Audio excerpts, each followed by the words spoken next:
So a couple of weeks ago, I come across this news item that yet another mass killing, another killing spree has occurred in the United States. I just thought, oh, just another mass killing. And, I remember Columbine, when it happened, I remember just being very interested in the news story. And as each subsequent mass killing news story popped up since then, I feel like I've become more and more desensitized to it. But this one was a bit more interesting, I think, because I started seeing a lot of people posting things on the internet regarding misogyny. So this killing a couple of weeks ago was the killing in Isla Vista, University of California, Santa Barbara. His name was Elliot Rodger. So at first I just thought it was just another one of those stories and another headline and another tragedy, and we would just move on as a society. But I started seeing a lot of people posting things about misogyny, a lot of things about sexism, a lot of things about men who hate women and want to hurt them. And I thought, well, that's interesting. But I didn't really pay that much attention to it because I was very busy with work and didn't really have a lot of time to look into it. And then I started seeing people posting things saying, not all men. I started seeing men saying, hey, wait a second, not all men are misogynistic people who want to kill women. So I thought, well, that's interesting. Just took note of that.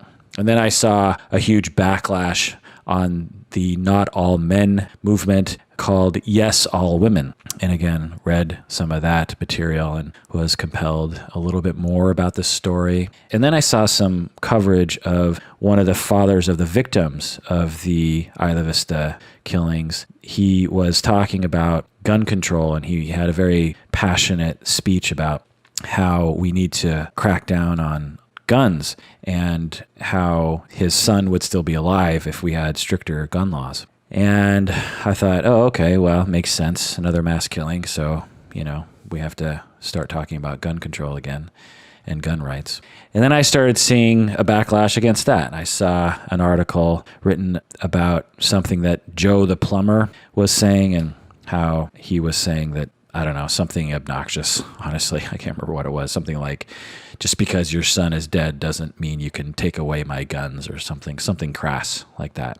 And then I started seeing more back and forth between the Not All Men and the Yes, All Women movements. I started seeing lots of really nasty fighting there. And then I started getting some emails from listeners saying, hey, are you going to weigh in on this? Are you going to have an episode about the Isla Vista killings? I'd be curious to hear what your opinion is. And I thought, maybe I should do that. So here we are.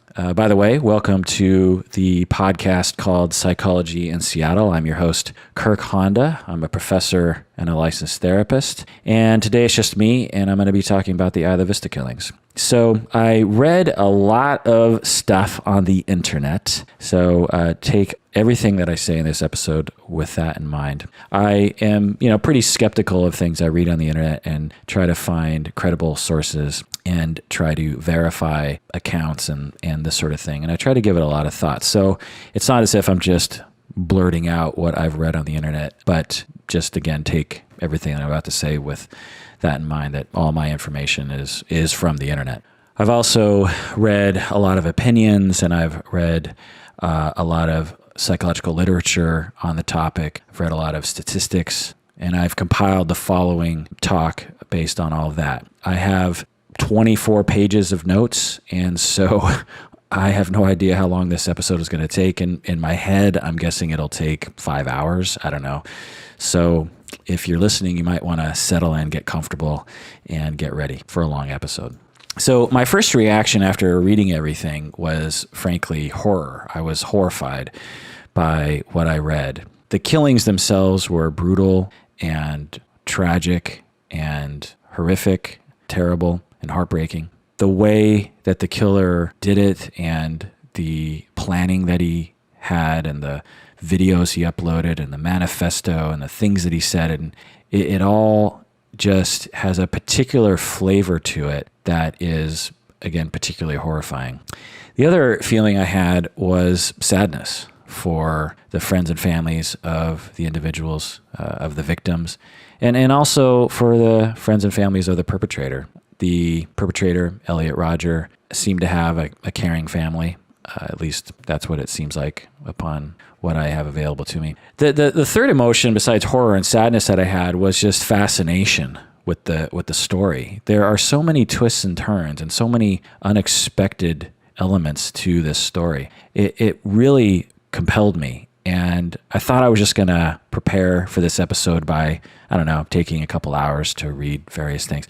I ended up reading and thinking and researching for a number of days, for a number of hours. It really consumed me. It's just a very interesting story that I think relates to psychology and to counseling and psychotherapy a lot. There are some of these mass killings that it just seems like, why are we talking about it in detail? There's really nothing we can learn from it.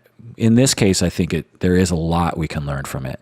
I think there's a lot of policy changes that can be made as a result of this. I think it has a lot of implications in a lot of different areas that are involved in mental health.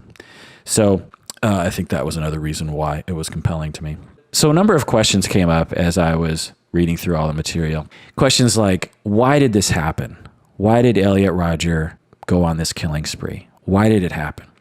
Another question I had as I was reading was, who is this guy? Who is Elliot Rodger? What made him tick? Other questions were, who were the victims? Who were the people that died? At first glance, the story seemed to be that we had a young white male, privileged, who decided to kill women because they were not having sex with him. That was the main headline, jilted white male kills women in retribution. And as you'll see, the story is much more complex than that. So other questions that I had were, what are the parents' responsibility in this? Was it their fault? Can they be blamed? What was Elliot's childhood like? This sort of thing. Another question that's been floating around in the media is it the police's fault? Is it, I don't know if you say police's, is it the fault of the police? Is it the fault of the legal system? Who's to blame? Is it the mental health system's fault? Is it the mental health professionals' fault? Is it society's fault? Is it due to misogyny? Is it due to sexism? Is it due to social pressure to be cool? Was he bullied? Was he traumatized? Was it due to racism? And why isn't there much talk about racism? And should we be talking about racism? Again, why did this happen? Why did this happen? Why do things like this happen? Are they happening more frequently? And how can we prevent them from happening again? So these are all questions that were running through my mind. And I think that at the end of this talk, you might be able to have some answers for that. So let's start with some of the facts. What happened? And I decided to kind of go way back. So I want to start from the beginning and start with Elliot Rodger's childhood. And again, all this information was pulled from a number of sources on the internet. So I'm not quite sure if it's correct, but there was a lot of confirmation on the things that I have here. First off, his father his current age is around 49. He's a British man. They didn't say whether he was English or Scottish, just British. He is a British filmmaker and photographer. He actually was the assistant director on The Hunger Games, which is what a lot of articles were pointing to, which is, sort of interesting. Peter Rodger, Elliot Rodger's father, appears to be Caucasian, but I couldn't find any information on that. He looks Caucasian, but who knows? Peter Rodger's career was in directing commercials. And upon the September 11 terrorist attacks, he decided to make a documentary, and he visited 23 countries over the span of 2.5 years and asked a lot of people, including some famous people, what is God? And the documentary is called Oh My God. Incidentally, Elliot Rodger wrote, and later this writing was found. He wrote of his father, he said, "If only my failure of a father had made better decisions with his directing career instead of wasting his money on that stupid documentary." So again, those are the words of Elliot Rodger. He's talking about his father, and he's saying, if only my failure of a father had made better decisions with his directing career instead of wasting his money on that stupid documentary. So apparently the documentary didn't make very much money, and it was seen as somewhat of a financial failure on the father's part. And Elliot Rodger was shameful about that. So Elliot's mother, she's older than the father. She's 53 years old. And this is interesting, which I didn't realize at first, and how could I? But Elliot's mother is Malaysian. She was born in Malaysia. Her name is Ong Ling Chin. She might have been of Chinese heritage who was born in Malaysia, but I couldn't find much information on that. Most sources said she was Malaysian, but some sources said she was Chinese Malaysian. But I wouldn't put it past some people on the internet having the inability to differentiate between Chinese and Malaysian people, which is absolutely idiotic. But I do know she was born in Malaysia, and her name is Malaysian, so take that for what it's worth. Well, she was a nurse in Malaysia, and she moved to London, where she got a job as a nurse on film sets. And she became friends with people in the movie industry, including Steven Spielberg and George Lucas, who, according to Elliot, even dated his mother for a while. So Elliot had written that George Lucas dated his mom. So Elliot's parents, Peter and Ong Ling Chin, had two children. Elliot was the oldest, and they had a daughter, Georgia. So these two children are of mixed race, being Malaysian and Caucasian British. So when Elliot was 5, they moved to the United States. They moved to Los Angeles to work in the film industry. And 2 years later, the parents divorced when Elliot was 8. Peter remarried a woman that has a name that I can't pronounce. And apparently she's a French actress of Moroccan origin. So it's quite a multicultural family that Elliot comes from. Elliot reportedly never liked his stepmother, and in his final days planned to actually kill her. So in conclusion, Elliot was a British-born, half Malaysian, half white young man living in California at the time of the killings. And he had a French stepmother of Moroccan origin. So the claim that he was a white American privileged boy is apparently misguided. But I'll get into more of that later. So Elliot had been in therapy since he was a young child. The parents took him to various counselors and psychiatrists throughout his life. He was put on medication. The details I couldn't find. I'm guessing that the various counselors and psychiatrists have not made any public statements yet. I'm guessing that at least some of them will, and we'll have that information at that point. But at this point, we just know that he was put on a number of medication. And incidentally, around the time of the killings, when Elliot was of college age, he refused to take his psychiatric medication. But I'll talk about that more later. I was trying to figure out why the parents would have had him in and out of seeing counselors and therapists and psychiatrists and psychologists as a child. I was trying to figure out what the presenting problems were. And here's the following list that I pulled from many sources, and I can't obviously I can't confirm them, but this is what I'm guessing he was brought into therapy for. He apparently was a very lonely, introverted, and isolated child and young adult. Throughout his life, he would say he was lonely. He was observed to be quite introverted and quite awkward with people, and was very socially anxious since he was a very young child. His parents tried to set him up on play dates, but they never took. His father reportedly said that Elliot was an enigma, that they could never figure out what was wrong with him. Elliot was reported to be distant, remote, and unknowable. He lied a lot of times, and he seemed to not have remorse about lying. A parent who knew Elliot in elementary school described him as an emotionally troubled boy who would come over to their house and just hide from everybody. She said, if I could have picked anyone who would have done this, the killings that is, it would have been Elliot. My husband and I didn't want our son to stay with Elliot. So there was something about Elliot that alarmed parents, and they observed him to be different and emotionally troubled and socially anxious. So his parents moved him around from school to school, and this is a typical thing that parents will do with children like this. Incidentally, I've worked with clients like this before. It's not very often, but I've worked with people like this before. And what often will happen is the child will have difficulties with teachers and with peers. And as a solution, parents will move them from school to school because it's easier to just start over instead of trying to repair any of the relationships at the current school. So I see a similar pattern here where he went to a number of different high schools, for instance. He claimed that he was being bullied, and so that prompted many of the moves from school to school. When he was a sophomore in high school, a school administrator said that Elliot, suffered a panic attack.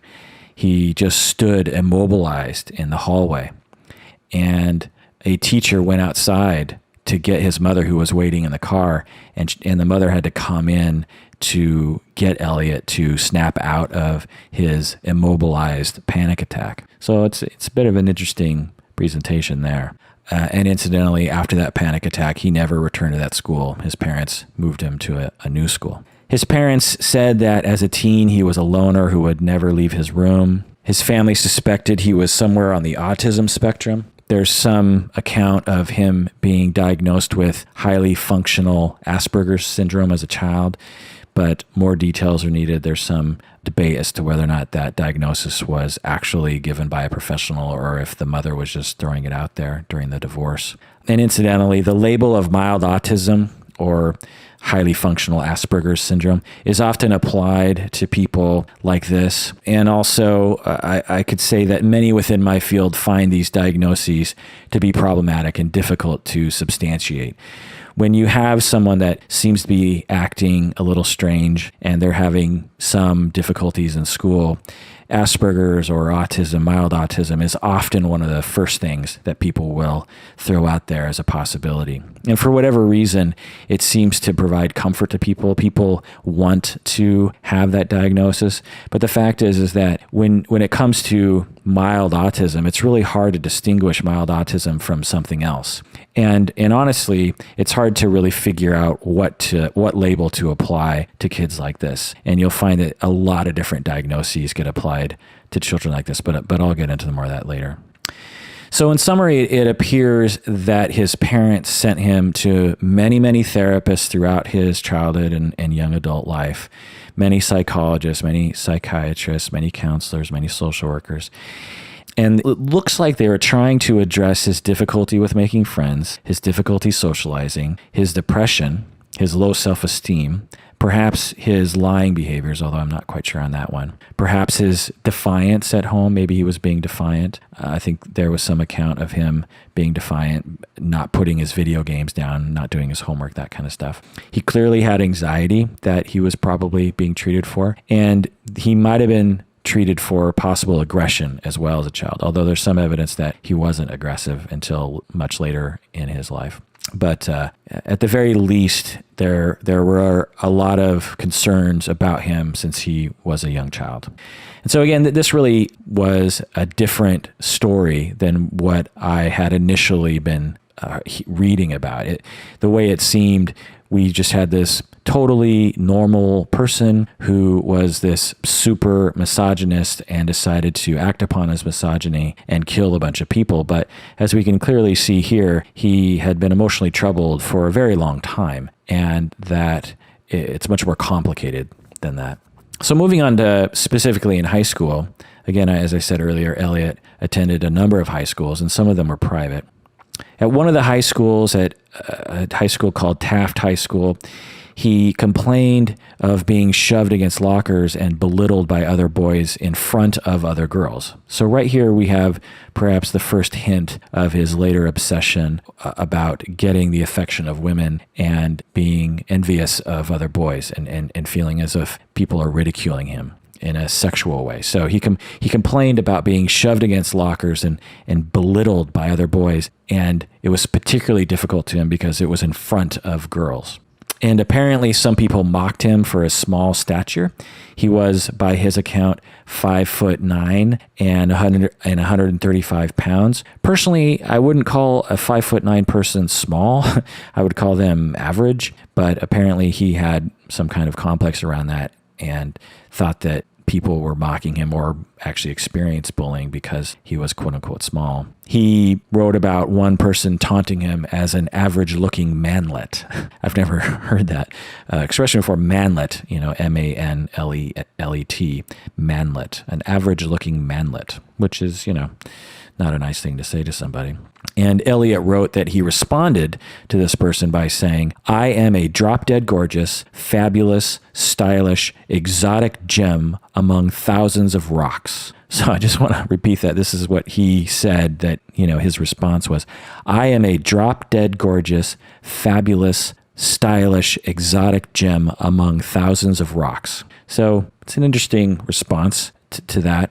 And right here, we start seeing this evidence of a complex or of a particular personality in which he feels persecuted or is persecuted and responds by being extremely grandiose about himself. He doesn't respond by saying, "Hey, I'm not that bad looking," or "Hey, girls like me sometimes," or "Hey, I'm not that short, I'm average." Instead, he comes back by saying, "I am a drop-dead gorgeous, fabulous, stylish, exotic gem among thousands of rocks." So, interesting narcissistic response. It should also be noted that in high school at Taft, a behavioral specialist for the school district was assigned to him to help him cope with anxiety and other odd behaviors. So this is not a normal response from a school district. So for a school district to assign a behavioral specialist specifically to him to walk around with him and perhaps even sit in class with him, this is an extreme response and would only be done under extreme circumstances in all likelihood. So right here we have evidence that, at least partial evidence, that there were a lot of people who were observing him to be concerning and to have severe emotional problems. So at some point later on, he ends up at another high school called Independence. I think it's called Independence High School. And in his manifesto that he later wrote, he recalled bursting with excitement on his first day at which would be his third high school that he was attending. And this was a school, he was probably optimistic about it because it had only about 100 students and it just had about 3 or 4 hours of instruction each day instead of 6 or 7 hours. And the school had a mission to help troubled children. So he was told that apparently, and he had a lot of optimism about coming to this high school, and he seemed to be very happy about it. But that turned into dread on the first day. His father was driving him to school, and he was in the car, and Elliot spotted quote unquote huge high school students walking around. And he said in his manifesto that he cried in his car for a few minutes, telling his father that he was scared to get out. So again, we see a continuation of a number of themes here: social anxiety, odd thinking, a kind of elevation of other people. It's interesting that as he was pulling up to the school, he focused on how huge the high school students were, and he felt instantly intimidated by that. Now, I should start adding into the conversation here the possibility that Elliot was traumatized. There is a lot of arrows pointing at Elliot being traumatized as a young child, say around 4 or 5, or even younger, or somewhere around there. But there's no direct evidence of that. But I don't want to be one of those people that thinks trauma is everywhere. It's definitely possible that he was never traumatized, but there seems to be a lot of arrows pointing in that direction. I wouldn't be surprised if eventually there is a revelation that he had indeed been severely traumatized. And by the way, I'm not diagnosing him at all. He's not my patient. And I hate it when people in the media diagnose people without having that person as a client. So I'm not diagnosing him by any means. I mean, everything I could be saying could be based on complete falsehoods. The only way for any of us clinicians to have a grasp on what the true clinical picture for Elliot would be to obtain the psychological reports, then we might be able to see a lot more. But So just, take all that I'm saying with that in mind. So just some other things about him at Independence High School. Elliot waited for the halls to clear before walking to class. So he would wait in his classroom. He'd look out the window. Everyone would be walking to and from class, and he would wait for it to clear before he went to his next class. That's how afraid he was of other people. He reportedly barely spoke to anyone. He was, extremely quiet. He wrote in his manifesto that the other students threw food at him during lunchtime and threw food at him after school. He wrote, "What kind of horrible, depraved people would poke fun at a boy younger than them who had just entered high school?" So if we're to believe this account, he was being bullied, and this was very difficult for him and added insult to injury. He was described by school staff as socially awkward. He had trouble making eye contact, and he was extremely withdrawn, apparently. Yet, at the same time, a lot of people apparently liked him and said that some of the students had felt protective of him. And some of the staff members had referred to him as, quote unquote, our Elliot. So they said, "Oh, there's our Elliot. Go out there and protect our Elliot." So it wasn't all negative, apparently. And also, it should be pointed out that he reportedly was not violent or aggressive in high school. There was a lot of concern about him, but violence and aggression was not one of those concerns. One of the staff people said he presented as very innocent, very soft-spoken, and he never raised his voice. So it's interesting, right? But before long, as high school progressed, he withdrew from his classwork and began to become obsessed with World of Warcraft. He withdrew from people even more and just played video games in his bedroom.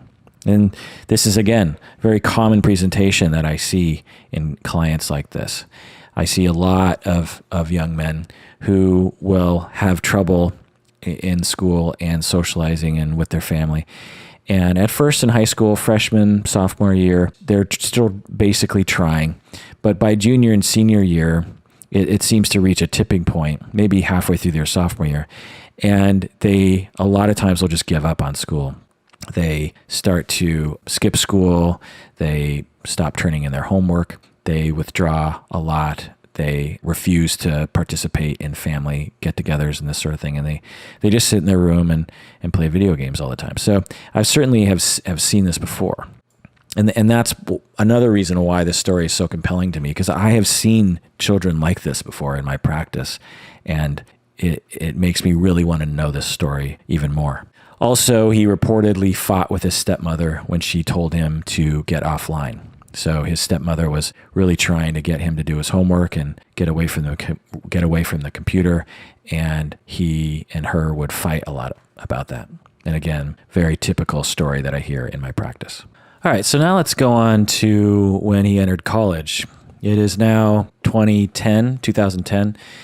He has graduated from high school and headed to Pierce College, which was one of a series of colleges he attended before attending University of California, Santa Barbara in Isla Vista, where the killings took place. So again, as with high school, he jumped around from different college to different college, and he eventually dropped out of all his classes at the beginning of 2012. So according to my rough calculation here, that's just a year and a half of college and probably not a lot of credits completed due to switching schools and whatnot. So reportedly during this time, the parents worried if he would ever be able to function on his own, since he wasn't doing well in school and he wasn't socializing. And I don't know if he was even working. I don't know, but the parents were really worried about him being able to function. So during this time, as with the rest of his life, he was being prescribed psychotropic medication. He declined to take them in college. As he got older, he became more and more defiant with regards to the mental health care. As with the rest of his life, he continued seeing several therapists and psychiatrists in college, but reportedly after Elliot turned 18, he started rejecting the mental health care that his parents were providing him. While I'm on the topic of medication, based on the accounts I found, I'm guessing he was prescribed various medication throughout his life. For example, Elliot was taking Xanax in the days before the mass shooting, which is an acute anti-anxiety med, or in other words, a fast onset, short-acting anxiolytic, or benzodiazepine, or in other words, benzo. So usually people call them benzos for short. Things like Valium, this sort of thing, are other benzos. So essentially you take it and it's supposed to instantly take away your anxiety. Essentially, it's like making you drunk to some extent very quickly. Xanax is a common medication for anxiety, so this appears to be a sound prescription for him, given that he suffered from severe anxiety from an early age. It should be noted, though, that the possible side effects of Xanax include disinhibition or lack of inhibiting one's behavior. It's associated with suicidality at times in rare cases. It's associated with aggression. Again, Xanax can, in some rare cases, can actually increase one's aggression or rage. It can increase mania. However, these are, again, rare side effects in people, but they are eerily coincidental, right? It'd be an interesting thing to investigate whether or not Xanax may have played a role in the spree killing that he did. I would guess not, given that he had been planning it for a long time, which I'll get into in a bit, but it is interesting. Elliot's parents told law enforcement that he had been taking Xanax in the days before the murders, and the parents feared that he could have been abusing the anti-anxiety medication. So just another tidbit there. Also during college, he reportedly became increasingly isolated. As if he wasn't isolated enough in high school, he became even more isolated. And he complained to others that he couldn't make friends, but people reportedly said they tried to make friends with him and he would rebuff their attempts.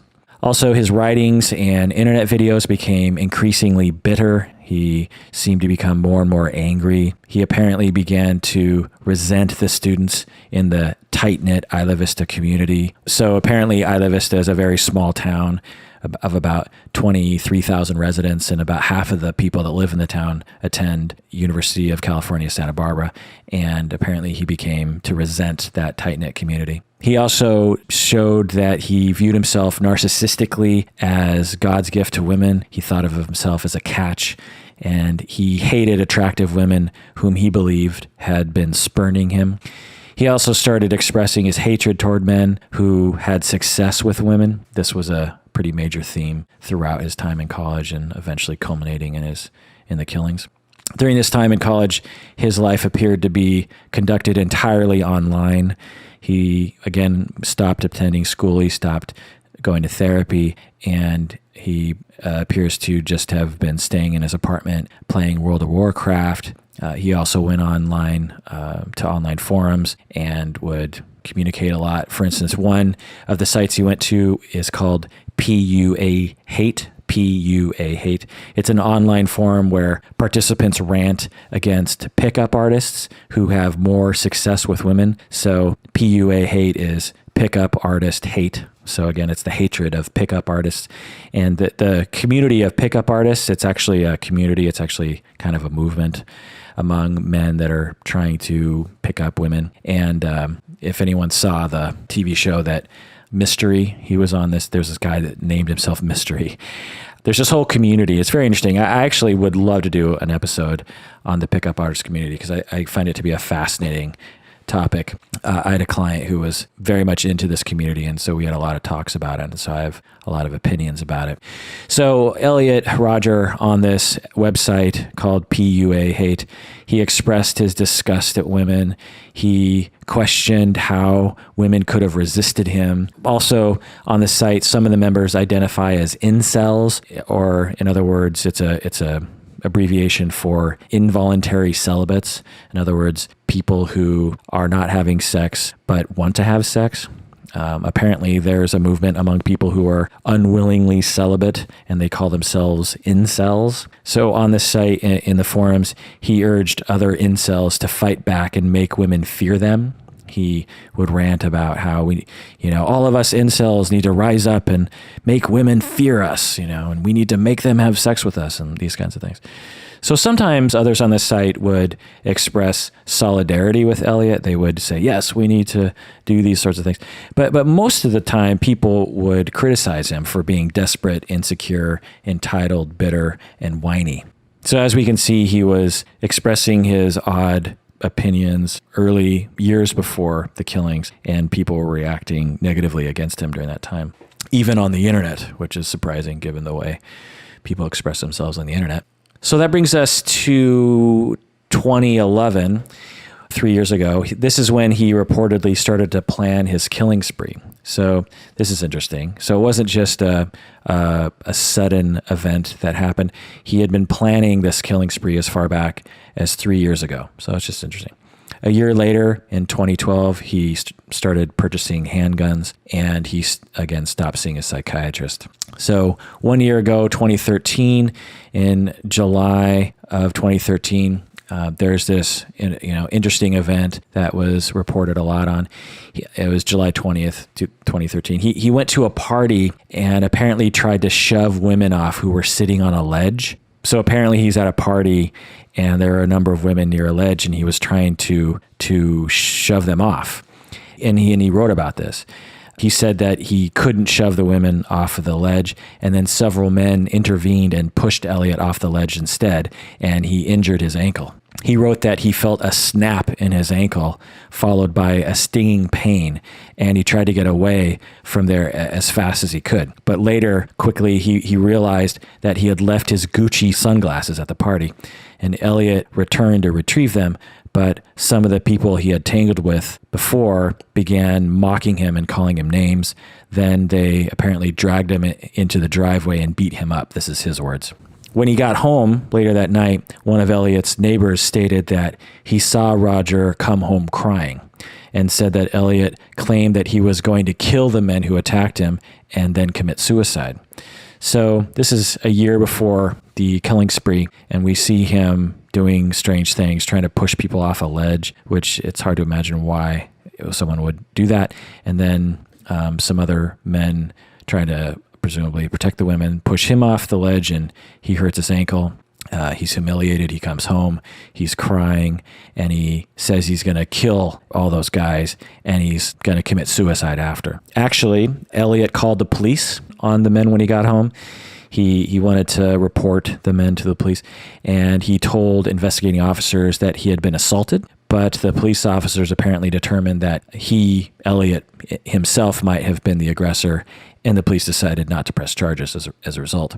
He later stated in his manifesto that this incident was the final trigger for his planning of the killing spree. So at this point, he hatched his plan for what he called a slaughter and began buying handguns. So apparently he had this idea of a killing spree as far back as 2011, but it wasn't until July 20th, 2013 that he started to make his plans more aggressively. So over time, he bought 3 guns and a lot of ammo. He made these purchases legally. He abided by California's background check system and waiting periods. Despite having been previously interviewed by police after trying to shove women off a ledge at a party, under California law, there was nothing that could have prevented him from making these gun purchases. So, it might seem strange to some people that someone with his background would be able to buy guns, but that sort of behavior doesn't preclude someone from buying a gun legally. So that brings us to the present year, 2014. There was an event that happened on January 15th. Elliot called the police and accused his roommate, Chang Hwan Hong, of stealing his candles. So this is a Taiwanese national who was in California, and apparently he was one of Elliot's roommates. Elliot lived with a couple guys from Taiwan, and he apparently accused one of his roommates of stealing his candles, which is an interesting charge. So Hong was arrested, actually, by the police and charged with a petty theft infraction. He apparently pled guilty to the charge and had to pay some fee or give the candles back. I don't know. But this is just a bizarre story. Here we have Elliot, with this interesting history, and he's accusing his roommate of stealing his candles and actually calls the police on him. Instead of trying to work it out with Hong, he actually calls the police on his roommate for stealing his candles.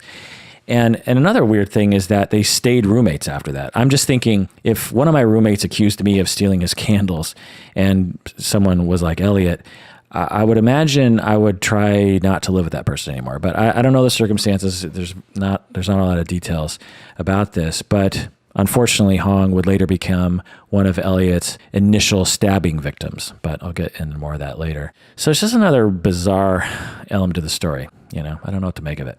All right, that brings us up to April 30th, 2014. So this is just a month prior to the killings.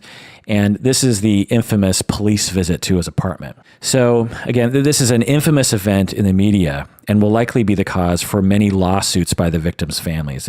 I predict that the victims will sue the police department and successfully sue them for a lot of money because it appears the police might have neglected their duties. And I'll go into the details and you be the judge of that.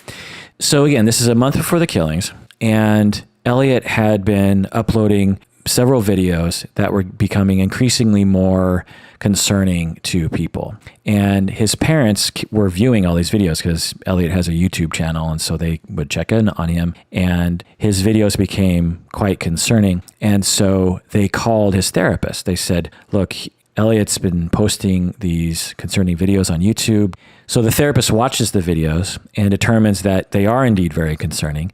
And she calls the local community mental health center crisis team in Santa Barbara. And the crisis team ends up calling the police. So again, we have the family watching the videos. The family calls the therapist calls the crisis team, and the crisis team calls the police.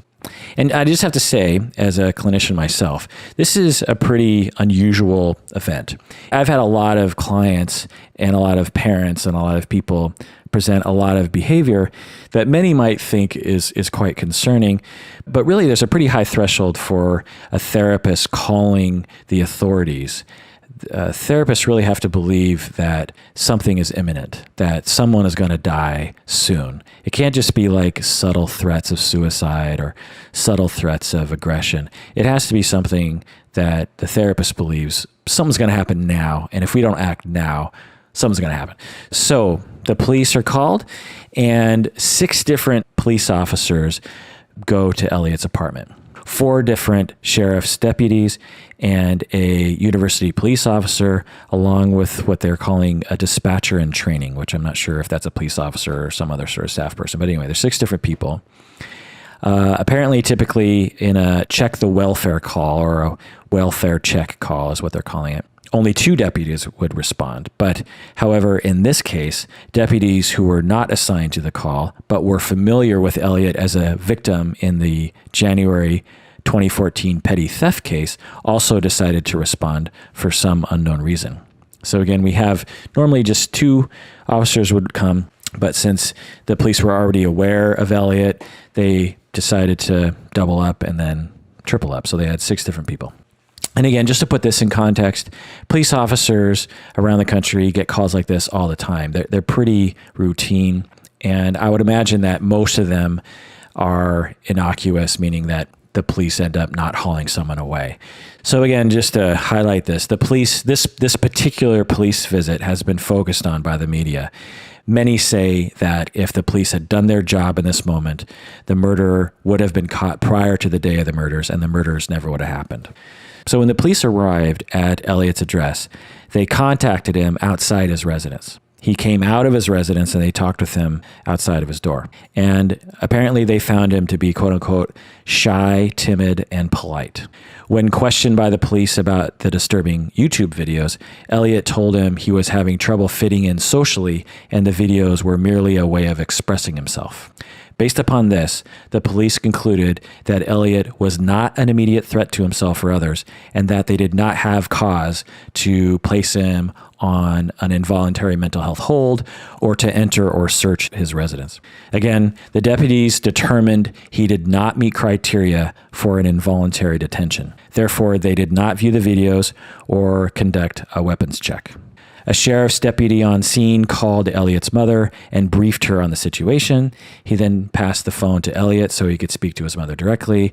During the conversation with his mother, Elliot told her he was fine and he would call her later. Before leaving, the police officers gave Elliot information on several local services he could contact if he needed help. So the deputy's contact with Elliot lasted approximately a total of 10 minutes. Apparently, the sheriff's office has determined that the deputies who responded handled the call in a professional manner consistent with state law and department policy. However, many others disagree with this. The police administration spokesman is saying that the purpose of a wellness check is to see whether someone is physically okay and has come to no harm.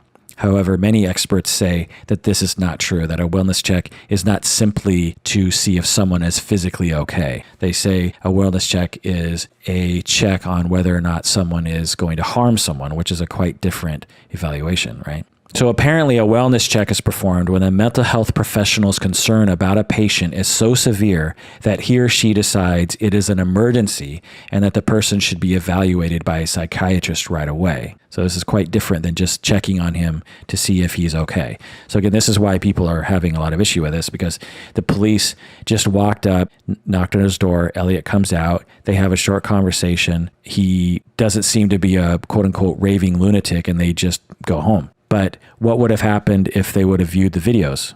Because they didn't look at the videos. I mean, that was the reason why they were there, was because he had posted these concerning videos.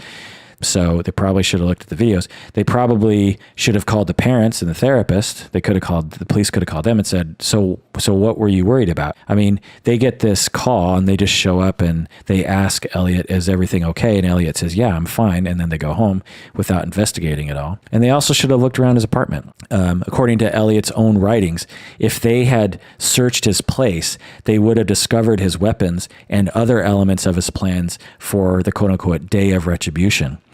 So Elliot wrote in his manifesto that he really got away with something, and that the police never entered his apartment and searched his place. So in conclusion, I'll just say from my experience, this is what typically happens in situations like this. Our system is such that it makes it very difficult to get people involuntarily committed. And even if they are committed, it's only for 72 hours. But I'll talk more about that later. So somewhere around this point, in the month prior to the killings, he wrote his famous manifesto, and it's titled My Twisted World, The Story of Elliot Rodger. It's about 107,000 words, which is about the size of a fiction novel. It's 137 pages. You can read it online if you want. The night of the murders, he emailed this manifesto to a dozen people, including his therapist, his parents, some of his family members, his former school teachers, and his childhood friends. He emailed it just before, or in the middle of killing people, actually. In it, he mainly lashes out at women for rejecting him, and he also lashes out at men for being more smooth with the ladies. He also outlined his entire life. He called out everyone he hated. He detailed his plan to kill as many people as possible on his quote-unquote day of retribution, which he had been planning for at least 3 years. He wrote, I will attack the very girls who represent everything I hate in the female gender, the hottest sorority of UCSB, which was Alpha Phi, which is a sorority my sister was at. Not at that college, but at UW. But anyway, Elliot also wrote, on the day before the day of retribution, I will start the first phase of my vengeance, silently killing as many people as I can around Isla Vista by luring them into my apartment through some form of trickery. So this is a kind of a bizarre statement. So he says on the day before the day of retribution, he's going to lure people into his apartment through trickery, and he's going to kill them, as many people as he can. He also recounts meetings he had in the manifesto. He recounts meetings with everyone he had ever met, including a life coach named Tony and the psychiatrist who prescribed him the antipsychotic medication. He also wrote about an incident in which he heard about an African-American classmate brag about losing his virginity at age 13. So Elliot is listening to a peer talk about losing his virginity at age 13. And he wrote, how could an inferior, ugly black boy get a white girl and not me? I am beautiful and I am half white myself. I am descended from British aristocracy. He is descended from slaves. So here we start seeing elements of racism, which is another theme in his writing and in his actions, which is, again, another fascinating element of these killings. So again, he says, how could an inferior, ugly black boy get a white girl and not me? I am beautiful and I am half white myself. I am descended from British aristocracy. He is descended from slaves. It's quite shocking. He also wrote of feeling tortured as he pined for quote unquote young blondes, and of heading out to the mall to buy designer clothes that he thought would make him more appealing. At one point, he set out to become a millionaire. He planned a scheme to win the lottery, and he made several trips to Arizona where he spent hundreds of dollars trying to win the Powerball jackpot. It's another kind of bizarre element to this. He's determined to become, a millionaire, and his plan to do that is by buying lottery tickets. So, this is an indication potentially of mental illness, and so I'll get into more of that later. He also described seeing two hot blonde girls, quote unquote, two hot blonde girls, waiting at a bus stop. He flashed them a smile, and they ignored him. And he wrote about this incident. In a rage, so this is him writing, in a rage, I made a U-turn, pulled up to their bus stop, and splashed my Starbucks latte all over them. I felt a feeling of spiteful satisfaction as I saw it stain their jeans. He has a way of putting things, it's not like, ranting and raving. He writes in a way that, he paints a good picture in a short amount of space, which is the sign of a good writer. So it was, in a rage, I made a U-turn, pulled up to their bus stop, and splashed my Starbucks latte all over them. I felt a feeling of spiteful satisfaction as I saw it stain their jeans. You can really picture that in your mind. He also wrote about seeing a quote-unquote flock of beautiful blonde girls playing kickball with fraternity jocks at a park. So he's, driving around town, and he sees some, boys and girls playing kickball, which is bizarre. Why are you playing kickball? You're not in the third grade. But anyway, he became rageful, drove, and this is all him writing. He said he became rageful. He drove to Kmart, purchased a water gun, filled it with orange juice, returned to the park, and screamed at them with rage as he sprayed them with his super soaker. This is him writing. So again, it's just a bizarre story.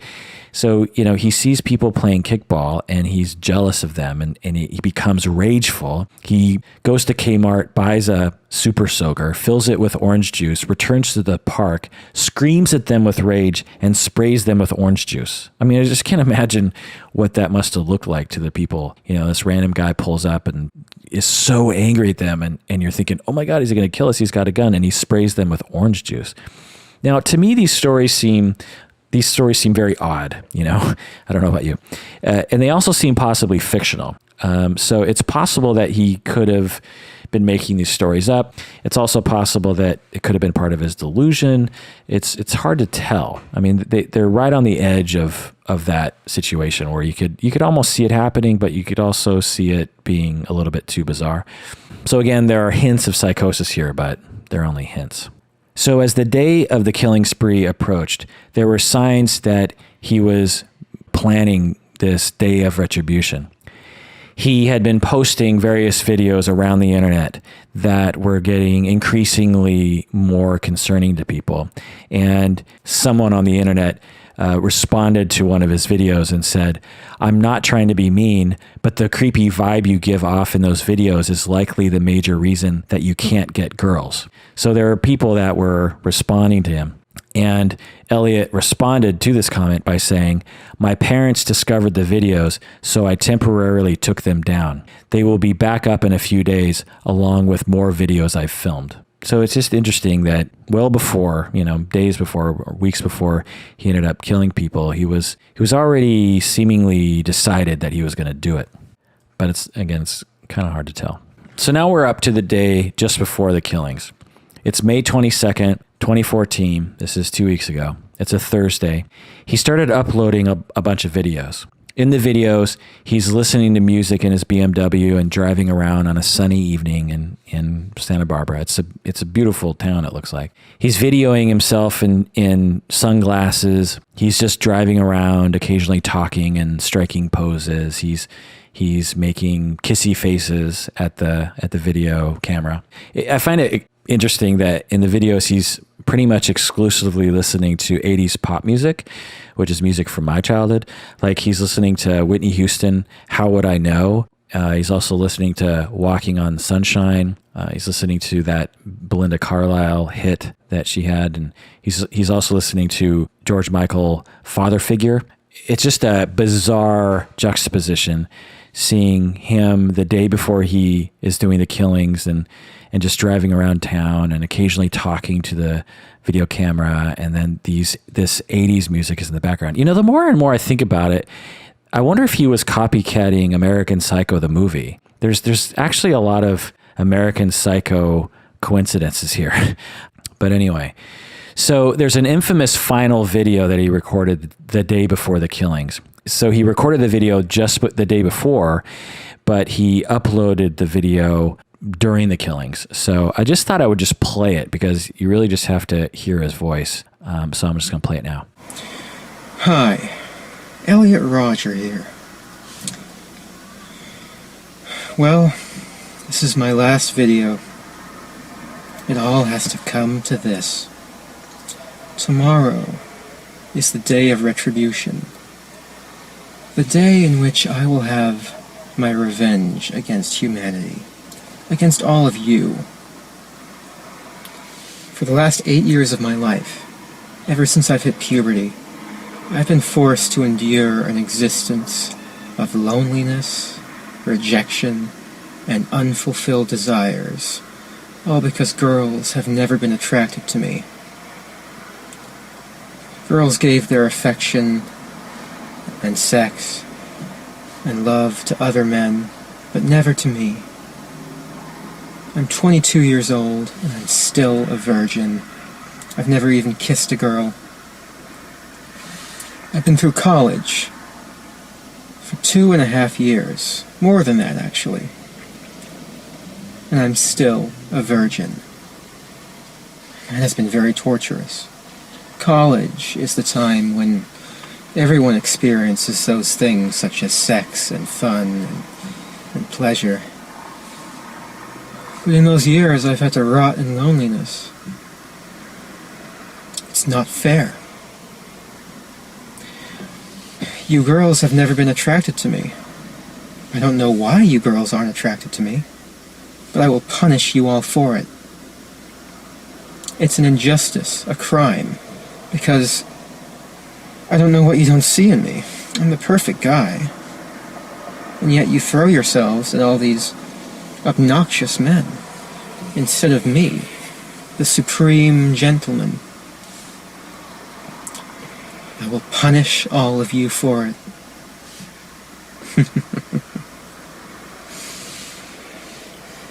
On the day of retribution, I am going to enter the hottest sorority house of UCSB.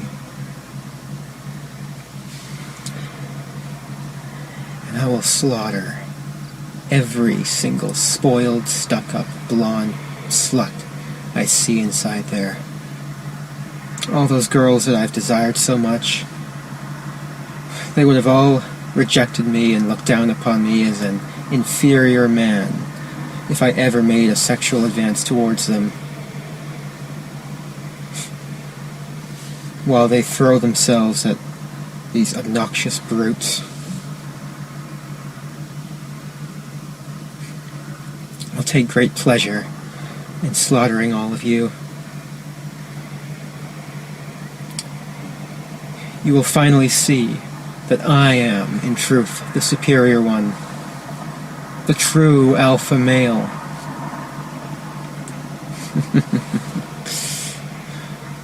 Yes. After I've annihilated every single girl in the sorority house, I'll take to the streets of Isla Vista and slay every single person I see there. All those popular kids who live such lives of hedonistic pleasure while I've had to rot in loneliness for all these years. They've all looked down upon me every time I tried to go out and join them. They've all treated me like a mouse. Well, now, I will be a god compared to you. You will all be animals. You are animals, and I will slaughter you like animals. I'll be a god, exacting my retribution on all those who deserve it. And you do deserve it, just for the crime of living a better life than me. All you popular kids, you've never accepted me, and now you'll all pay for it.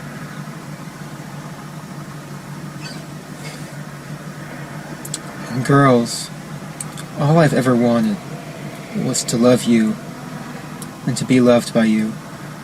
I've wanted a girlfriend. I've wanted sex. I've wanted love, affection, adoration.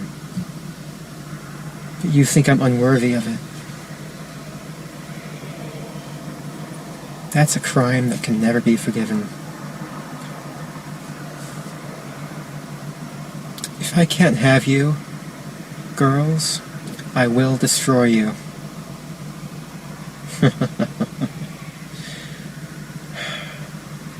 You denied me a happy life, and in turn, I will deny all of you life.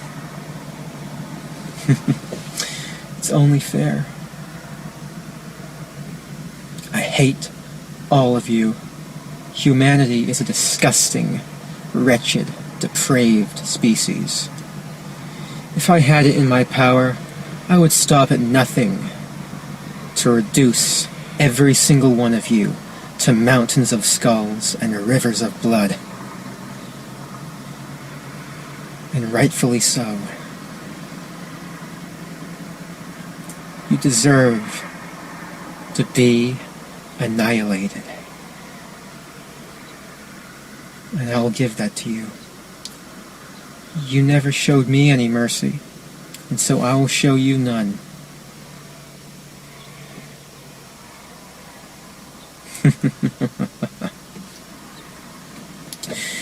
You forced me to suffer all my life, and now I'll make you all suffer. I've waited a long time for this. I'll give you exactly what you deserve, all of you. All you girls who rejected me and looked down upon me and, treated me like scum while you gave yourselves to other men. And all of you men for living a better life than me. All of you sexually active men. I hate you. I hate all of you. And I can't wait to give you exactly what you deserve. Utter annihilation. Pretty chilling, right? There are just so many different reactions to that. It's so chilling. I don't know. I can't even put into words my reaction to that. Watching him it's just so horrible. I mean, it's like he knows how to terrorize people. I'm just speechless. So I'm going to take a little break and I'm going to come back, continue. All right, I'm back. Now we're at the day of the killing. We're at the day of the killing spree. It's May 23rd, 2014. It's a Friday, which is a couple weeks ago. So at some point before the rampage, before the killing spree, he killed 3 victims in his residence. Apparently it was 2 roommates and 1 visitor. I think they were all Taiwanese nationals that were in the United States. He killed these 3 men by stabbing them. Their ages were 19, 20, and 20. And all 3 were UC Santa Barbara students. And again, one of them was the one that he pressed charges regarding stealing his candles. So apparently the 3 victims were repeatedly stabbed, possibly while sleeping. So I don't know if that means it happened the day before, or maybe it happened that, it's hard to tell. So again, remember he was referring to luring people into his apartment and killing them the day before. So maybe this was a part of that. So then on Friday at night at about 8:30, he was seen by witnesses sitting in his car in the parking lot of his apartment building around 8:30, working on his laptop. So I think we could assume that he might be adding the final touches to his videos and to his manifesto, because at around 9:17 p.m., he uploaded the final video to YouTube. That video that I just played, he uploaded that to YouTube. And then a minute later, 9:18, he emailed the manifesto to several people, again, to about 12 people, his family, his therapist, his childhood friends, his childhood teachers, these people. He then drove around Isla Vista in his car. less than, 8 minutes later, he ends up at the Alpha Phi sorority at UC Santa Barbara. He knocked on the door for a few minutes. He was loud and aggressive. He was knocking for, again, a number of minutes, but no one opened the door. After no one answered, he left the door of the sorority house, and within 20 paces, he encountered a group that included the 2 next victims on his list of 6 people that he ended up killing, Veronica Weiss and Catherine Cooper. So witnesses in the Alpha Phi sorority, because they had come to the windows wondering, who is this guy banging on our front door? And as they watched him walk away, they saw him shoot and kill 2 UCSB students, and he also shot a 3rd woman, but she survived. So Veronica Weiss was 19 and Catherine Cooper was 22. He then fired at a nearby couple. The man was wounded while the woman received a superficial graze injury. This is when the first 911 call was placed. It's about 9:27 p.m. So then he jumped in his car and he drove to a nearby delicatessen. He got out of the car, went inside the deli, and killed another UCSB student, a male, by the name of Christopher Michaels Martinez, age 20. This is the victim whose father was at the press conference advocating for stricter gun laws. But anyway, police officers were nearby and saw his car driving away from the scene. And by the way, all the killings and all this occurred within a few blocks of his house. So he just got in his car, started driving around where he lived. And so all this occurred within a few blocks. So after this shooting at the deli, Elliot returned to his car and drove off to another place where he fired multiple rounds at 2 people on the sidewalk. He missed both people, thank God. He drove his vehicle down the wrong side of the road at this point so he could fire out the driver's side window, being parallel to the sidewalk. He then brandished his gun at a different woman, but did not shoot her for some reason. So there were reports of him talking to a lot of victims before shooting them. So he's driving around, talking to people, shooting them, sometimes not. So he continued driving, and he, again, pulled a handgun on a female and fired more shots. He also spotted some police officers at that point, and he started firing shots at the police officers. The police officers fire back. Elliot drove off. He sees someone on a bicycle, and he runs him over. He sees someone on a skateboard, and he runs him over. Not run him over, but, hit these people with his car. He started firing at more pedestrians. He hit 3 more pedestrians, but didn't kill them. Then he shot another pedestrian, but that person did not die. He encountered 4 more police officers running in response to the gunfire. He fired at them as he drove by. 3 of the 4 deputies returned fire, striking his car as it went by. Elliot was wounded by one of the shots in the left hip, so the bullet must have gone through the door and hit him in the hip, and Elliot drove off. He accelerated when he saw another person on a bicycle and hit that person with his car. The person on the bicycle flew up in the air and onto the car and smashed the windshield of the BMW. So if you see pictures of the car in its final moment, the windshield is completely bashed in. So this is now at 9:37. Elliot crashes his car into a parked vehicle. The deputies run up, pull him out of the car, handcuff him, but then they see that Elliot had a gun wound to the head and that he was dead. So it's unclear when Elliot shot himself, but it seems likely that after the car crashed, he decided to kill himself at that point. They found 3 handguns and 400 rounds of ammunition in the car. All the ammunition was loaded into 41 magazines. So again, he had 3 handguns and he had 40 clips of ammo ready to go. So shortly after the killings, about 20 minutes later, Elliot's therapist saw the final email that Elliot had sent a little bit earlier. The therapist contacted the police department at approximately 10:11. The therapist also called Elliot's mother. The mother read the manifesto and immediately went to YouTube because, he was often uploading things to YouTube. She saw that video. She then called her ex-husband, Elliot's father, and the parents raced in separate cars from Los Angeles to Santa Barbara, but obviously were too late. So that's that. Now for the aftermath. One of the interesting stories that I read about was that the fathers met up. Peter Rodger, Elliot Rodger's father, he met up with Richard Martinez, whose son was killed in the deli. Richard Martinez reached out to Elliot's father, and Elliot's father agreed to a private meeting. Many have said that the meeting was odd, but I think it was probably a good thing. Whenever we want to heal from our emotional wounds, I think sometimes meetings like this can facilitate that. So after compiling all of that information, the first thing I looked up was what experts were saying about his diagnosis. I was very curious to see what people were saying, and I was quite shocked by some of the things I was seeing. I saw many diagnoses being thrown around: narcissistic personality disorder, psychosis, paranoid schizophrenia, schizotypal personality disorder, mania, bipolar, mild autism. I also saw creatine overdose. Apparently he was taking creatine to get buff, to work out.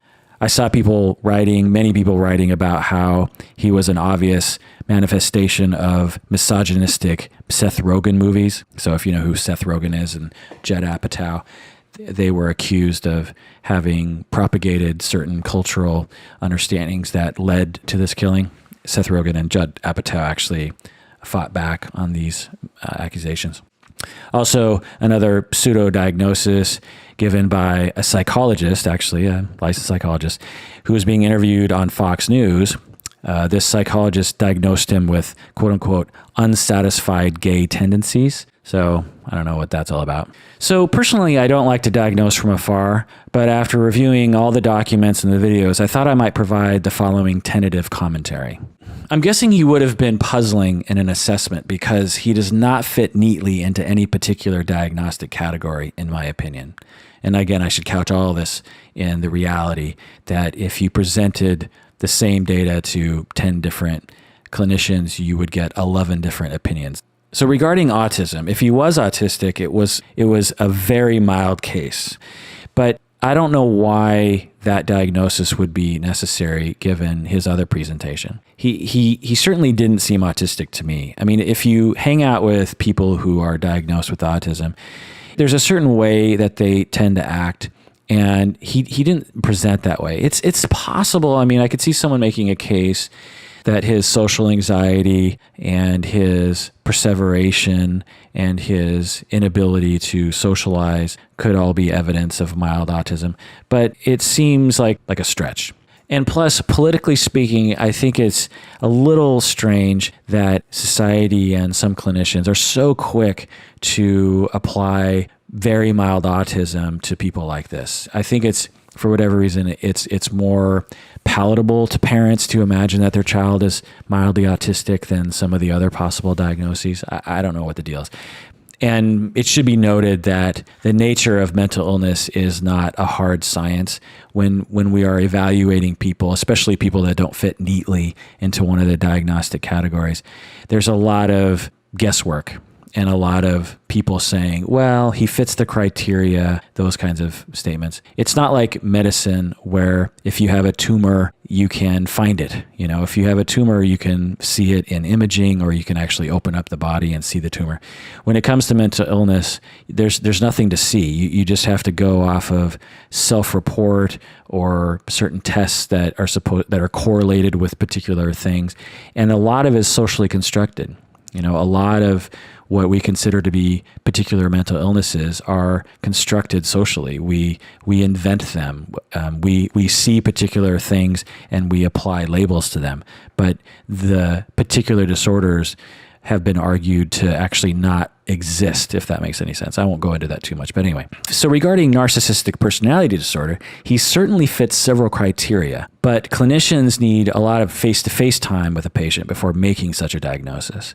Personality disorders are quite complex, and I won't go into the details on that, but just know that when responsible clinicians diagnose someone with something like narcissistic personality disorder, they usually will work with someone for a number of weeks, if not months, before they can really firmly say that someone has the disorder. So it's unclear if he suffered from social anxiety or if he saw the world in such a way that mandated social fear. if that makes any sense.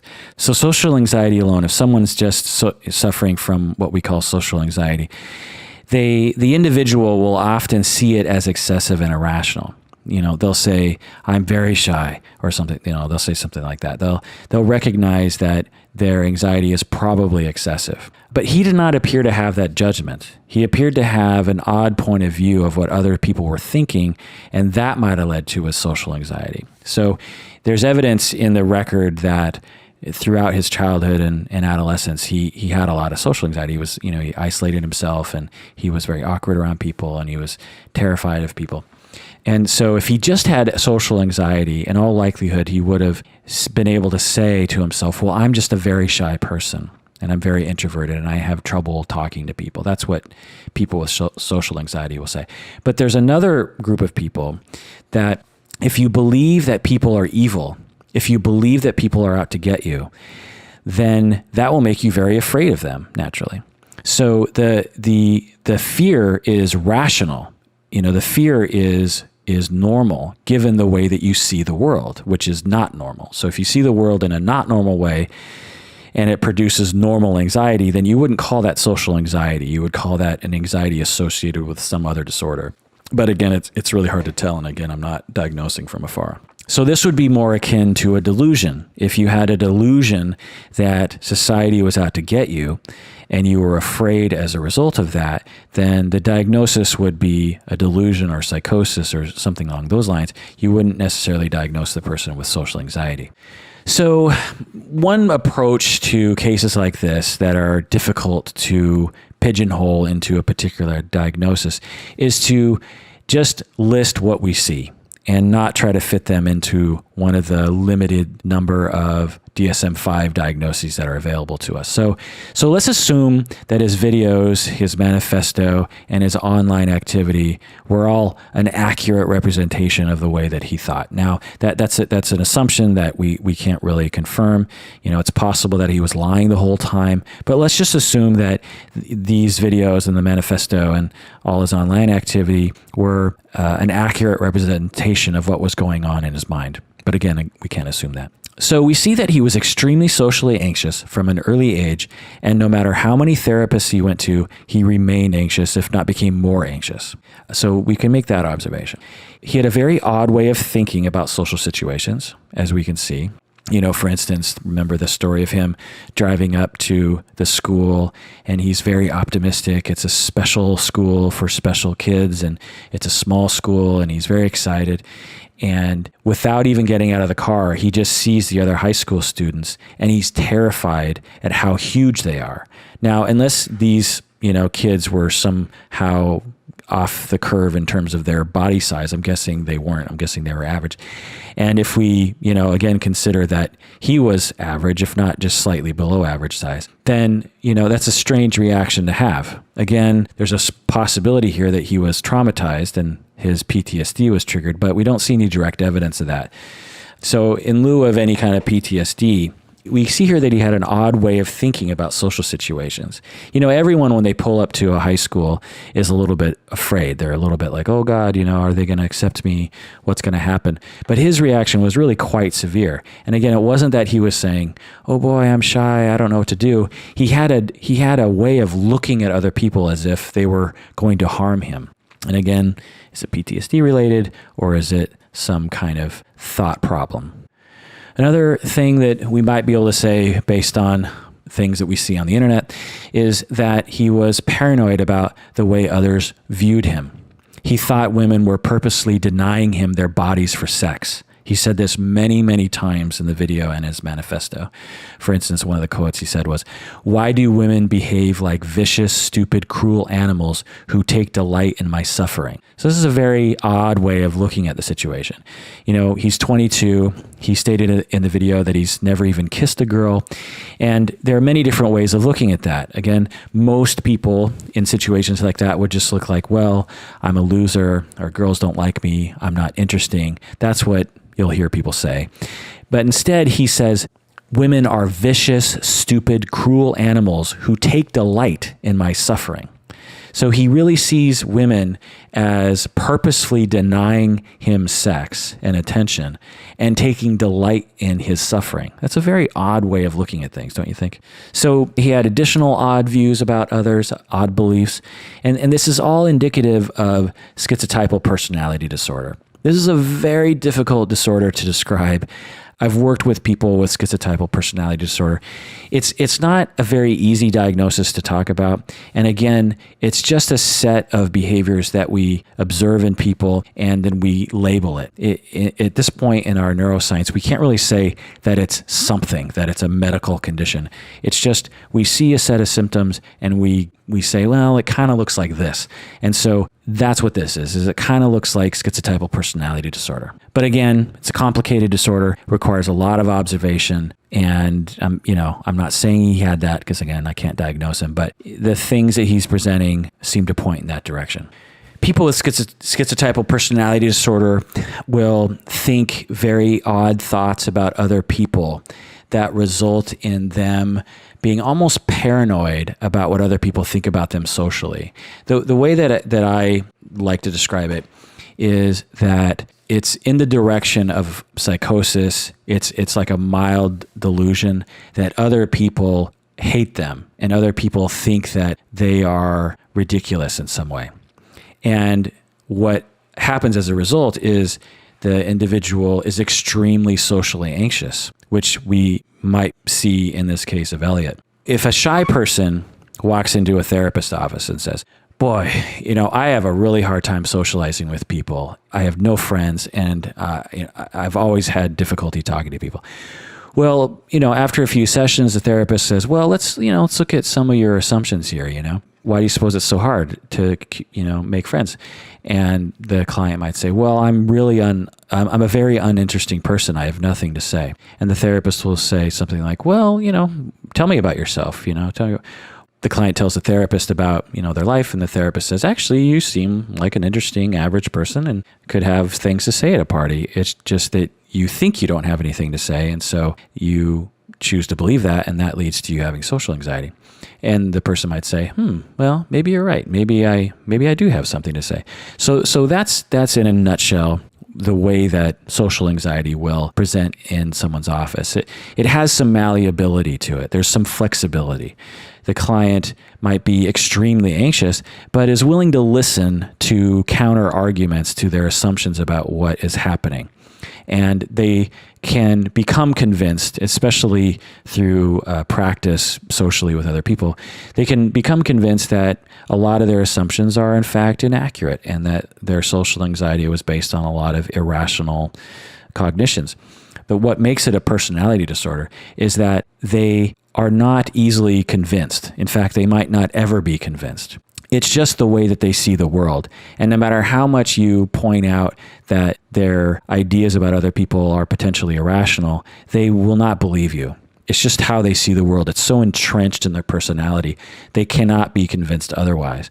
And so as a result, they are very difficult to treat and have a really hard time helping themselves because they are totally convinced that other people are thinking evil thoughts about them. Now, if you talk to other people about schizotypal personality disorder, they'll describe it in a different way. This is the way I'm describing it, and I'm basing it on my own clinical observations. So, take it with a grain of salt. But Elliot Rodger seems to exhibit some of that. It's hard to say. He's not a quintessential case in my opinion, but it seems to fit to some extent.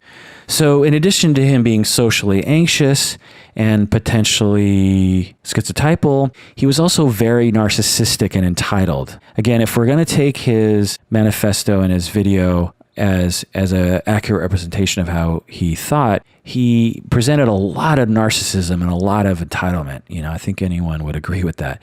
For instance, he wrote repeatedly about being destined for greatness.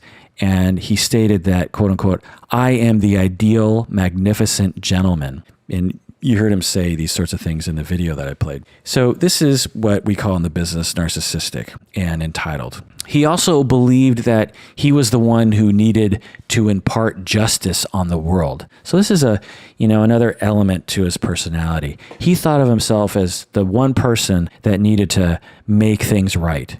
And he was going to do that by harming others and killing them. So another element to his personality that we see in the videos and the manifesto, again, if we're going to take it as accurate, is that he lacked empathy. And this is an important thing to identify in some people. He seemed to lack the ability to care about other people's feelings, clearly, right? Another thing we see is that he had sadistic fantasies. And here's a quote. He said, "I will cut them, flay them, strip all the skin off their flesh, and pour boiling water all over them while they are still alive, as well as any other form of torture I could possibly think of. When they are dead, I will behead them and keep their heads in a bag." End quote. So these are pretty detailed. Some people will say, "I want to kill that guy. I want to kill him." It's another thing to say, "I want to cut them, flay them, strip their skin off their flesh, pour boiling water all over them while they're still alive," and da da da da. These are very detailed fantasies and visions, and they're sadistic. And so it's just another part of his personality is that he had sadistic fantasies. Again, this is potentially indicative of PTSD. Some people with PTSD will have these kinds of thoughts about people. It's a way of protecting the self from the trauma that they experience. So again, I would still hold out for a potential story that will emerge that he suffered some form of horrific trauma as a child, but there's no direct evidence of that. And so I just don't know yet. So I've listed a lot of what we call in the business psychopathic traits. So psychopathy is an area of personality disorders that is actually not in the DSM. The symptoms include narcissism, the lack of empathy, and the presence of sadism. So these are all psychopathic traits. He was also grandiose, right? He was very grandiose about who he was. He saw himself as a god. He saw himself as bigger and better than everyone else.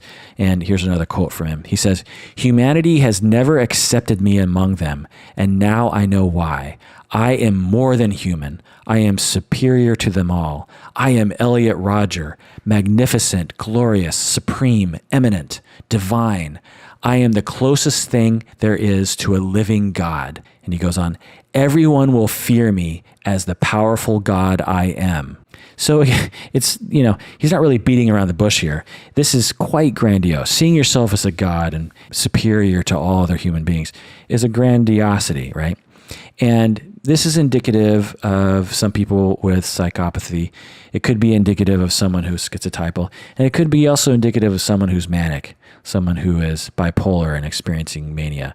The quintessential presentation is someone who is in the throes of a manic episode. So in summary, even though, again, I dislike diagnosing from afar, if we are to take his online presence as accurate, Elliot had features of psychopathy, schizotypal personality, sadism, narcissism, delusions of grandeur, severe envy of other people.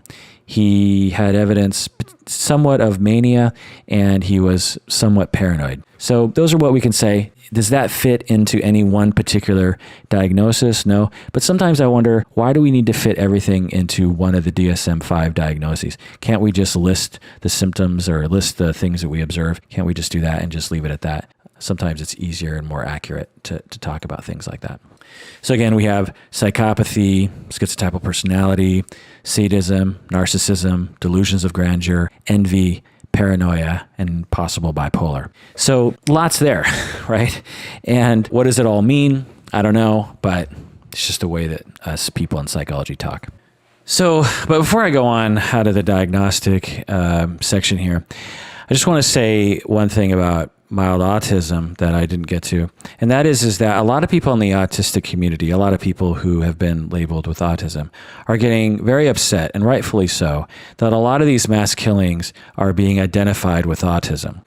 There is a problem with this, I think, in the media, because autism is difficult to understand, particularly mild autism. And a lot of people are beginning to associate mild autism with lack of empathy and the propensity to kill people. And these are associations that should not be made. People with mild autism are not likely to kill anybody. This all happened with the Adam Lanza case. It was people were saying that he may have had mild autism, and he may have. So mild autism started to become associated with these killings. And I just want to come out and say that we do not need to spread that rumor. And also, it doesn't appear that he had autism. But if you presented the same data to another clinician, they might actually see mild autism. It just really depends on how you see mild autism. All right. So let's talk about feminism and misogyny. There was a lot of fighting back and forth between feminists and what I might call non-feminists. Long story short, some feminists see Elliot as a product of sexism and women hate. They will point to the fact that in the last 33 years, 70 of the 71 mass murders in the U.S. were all men. And why is that? Feminists, which I consider myself one of, tend to see a lot of social construction and a lot of culture in our behavior. And they would say that, if you have the majority of mass murderers being men, then we must be teaching men to do something that makes them be more likely to kill people. And there's a good argument for that. It's hard to prove, but there's a very good argument for that. And they'll also say that men are socialized to believe that they're entitled to women's bodies, which results in many social ills, including sexual objectification and even rape. On the other side of the aisle, you'll see men saying that it's inaccurate to label a crazy person's behavior on sexism and culture. So these men see themselves as nice people who would not hurt a fly, and that these feminists who are equating Elliot Rodger's behavior as misogynistic, these men see this as an attack upon the male gender. It's a bit of a stretch, but it seems as though that's what they say. They don't want men as a whole to be associated with Elliot, whom they see as an aberrant example of a man. And I believe this is where the not all men movement came from. So the not all men. As a feminist myself, here's my opinion. First off, we have to just stop and recognize that a tragedy occurred, and it is very sad and it is very shocking. I mean, that's just the bottom line to some extent. This horrible thing happened, and it's shocking to all of us. It's somewhat traumatic for us just to be exposed to this story, and it's very sad. Secondly, does misogyny and sexism exist in America? Yes, absolutely. Do many people ignore that fact or refuse to accept it?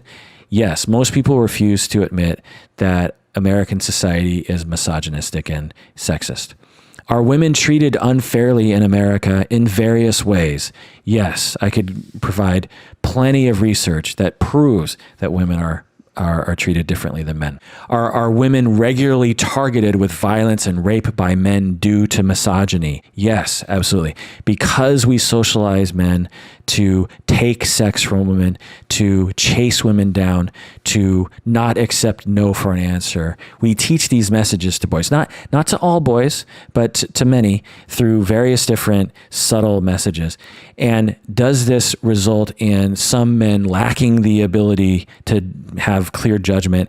And does this influence some men who might have a propensity to rape? And does this influence a rare breed of men to actually rape women? Yes. Does it influence all men to sexually objectify women and harm them? I would say yes. So there are a lot of things we can say about misogyny being present in our society and a lot of the harm that it does to people. But another question that we would ask is, are most men good people who would never intentionally harm someone? Yes. Most men would never intentionally harm anyone. And all the feminists talk about misogyny is not to say that all men are evil. But I think that some feminists actually will say that.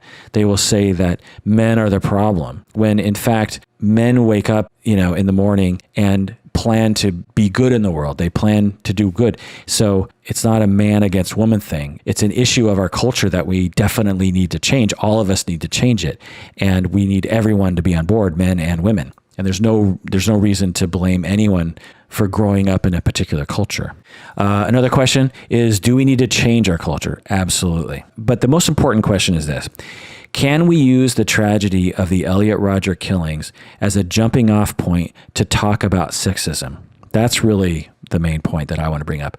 And I'll say that, Yeah, but it might not be advised since many of those on the other side, the people who are not up for talking about misogyny, many of those people will discount the whole argument since Elliot Rodger can be considered a crazy person, quote unquote, and therefore irrelevant to them. So if you're trying to start a conversation about misogyny, I don't know if Elliot Rodger is really the topic that you want to lead with, because a lot of people on the other side are just going to say, you're crazy for using a crazy person, essentially. But to those people who think that talking about Elliot Rodger is irrelevant when it comes to misogyny, let me just ask you this. If a story came out about somebody that had gone on a killing spree, killing a bunch of black people in the South, and they were a white supremacist, they were a member of the KKK, and they went to a rally for black people of some sort and just started killing a bunch of black people and had all these internet rantings about how black people need to be wiped off the face of the earth, or they need to go back to Africa, and that black people need to stay away from white women and all this sort of stuff. Now, most people would say, well, yeah, obviously the guy was a massive racist and he exemplifies racist culture in America. And boy, if we weren't so racist in our culture, this guy probably wouldn't have done it, even though he clearly had a mental illness. Or at least I would imagine that's how people would react, because as a society, we have accepted racism much more readily or more easily, or we have more of a history involving the advocacy of the understanding of racism than we do for sexism. Sexism is something that we have put a lot of effort into, but perhaps not as much effort as we've put into promoting ideas around racism. So, you know, if you put it in that context, it brings up some interesting points, right? So it's just something to think about. If you're one of those people that thinks that, hey, don't bring up Elliot Rodger when you're talking about sexism because he's crazy and he's nothing like me. Well, okay, that's fine. You're not a misogynist who wants to kill a bunch of women. Great. But we can agree that misogyny exists in our culture and that it's definitely a problem, right? So anyway, some have even said that he's a product of white male privilege, white American male privilege, when in contrast, he's half Asian, he was raised by a Malaysian-born mother, and he's British. So to say he's a white American male is inaccurate. But again, do we need to get rid of misogyny? Yes. I'm just not sure if Elliot Rodger is the totem that we want to raise in the effort of trying to reduce misogyny. So now let's go on to racism. The topic of racism seems to have been somewhat lost in the mix, and I'm not sure why. Most journalists, again, refer to him as white. When he's not white, he's half Asian, like myself. I take offense to just assuming that he's white. He even looks half Asian to me, particularly when he was younger. But even after his mixed race status came out in the media, many commentators were still trying desperately to keep him as white because they were trying to make a point that he was the product of white male privilege. And if he's a person of color, that apparently destroys their argument. So, you know, at first people were saying, oh, he's obviously expressing white privilege. And then people come out and say, actually, he's not white. He's mixed. And then commentators were saying, well, he's basically white because he was raised in America. And then they say, actually, he was raised in Britain. Well, it's the same difference. Britain is a white country. So he's basically white. So it's all just kind of a weird thing, you know, when people start saying, you know, it's like Obama. It's like, oh, he's black. Well, he's half white. Well, he's black, you know. It's just weird. As a mixed race person myself, I always find it very strange that people can't hold on to the notion that people can be both things. You know, Obama is white and he's black. I am Japanese and I'm white. Elliot Rodger was Malaysian and he was white British. Why? It's just two things. It's not like 15 things. How hard is it to hold on to just two different ideas? But for some reason it's hard for people. So can we use all of this as a jumping off point to talk about racism? Sure. Does white supremacy exist in America? Yes, absolutely. It's much more subtle now than it was in the past, but yes, it definitely exists. Empirical studies prove this over and over again. Most Americans see white people as being smarter, more moral, more attractive, more competent, less criminal, etc. These have been proved time and time again. So we live in a racist culture. Can a half Asian British man be bigoted? Oh my God, yes. Trying to make him white so that you can make the point that he was bigoted is strange to me, because bigotry exists in every culture. Every culture. It's sometimes I think Americans think that only Americans are racist, which is just ridiculous. It's almost racist to say that to some extent. Racism exists around the globe. Americans are not unique in that way. Now, Americans have a particular brand of racism, and because of our history with slavery and other issues that have plagued our country, we have a particular entrenched kind of racism. But does racism exist? Absolutely. I'm a Japanese person. Japanese people are supremely racist. Now, they would not like to admit that, but my God, they're racist. And so, but they don't have the history of slavery and this kind of thing. But they have a different kind of history. For instance, they, did a lot of horrific things to Chinese people around the, World War II. And I won't even go into that. But anyway, so if the commentators wanted to bring up racism, I don't see why they had to make him white and American in order to talk about it. I can't see why they just didn't say, look, he's racist. He also happens to be what we call a person of color in America, but my God, he was racist. Let's talk about that. But for some reason, they needed to make him white because only white people are racist. I don't know. It's just a strange notion to me. And on that point, I have heard very well-educated, well-meaning Americans actually say things like that only white people can be racist. And it just boggles my mind that people could say that only one particular group of people could be unfair to another group of people. It just drives me nuts. So if we go to Elliot's writings and his YouTube videos, he wrote and talked a lot about race a number of times. For instance, here's some quotes. I always felt as if white girls thought less of me because I was half Asian. So that's interesting. He also degraded full Asian men as being disgusting. So he thought that full Asian men were disgusting. Here's another quote. This Asian guy who was talking to a white girl, the sight of that filled me with rage. How could an ugly Asian attract the attention of a white girl, while a beautiful Eurasian like myself never had any attention from them? So if you're not familiar, when you're half white, half Asian, sometimes you'll call yourself Eurasian, meaning Europe and Asian. So again, he says, this Asian guy who was talking to a white girl, the sight of that filled me with rage. Again, there's that rage.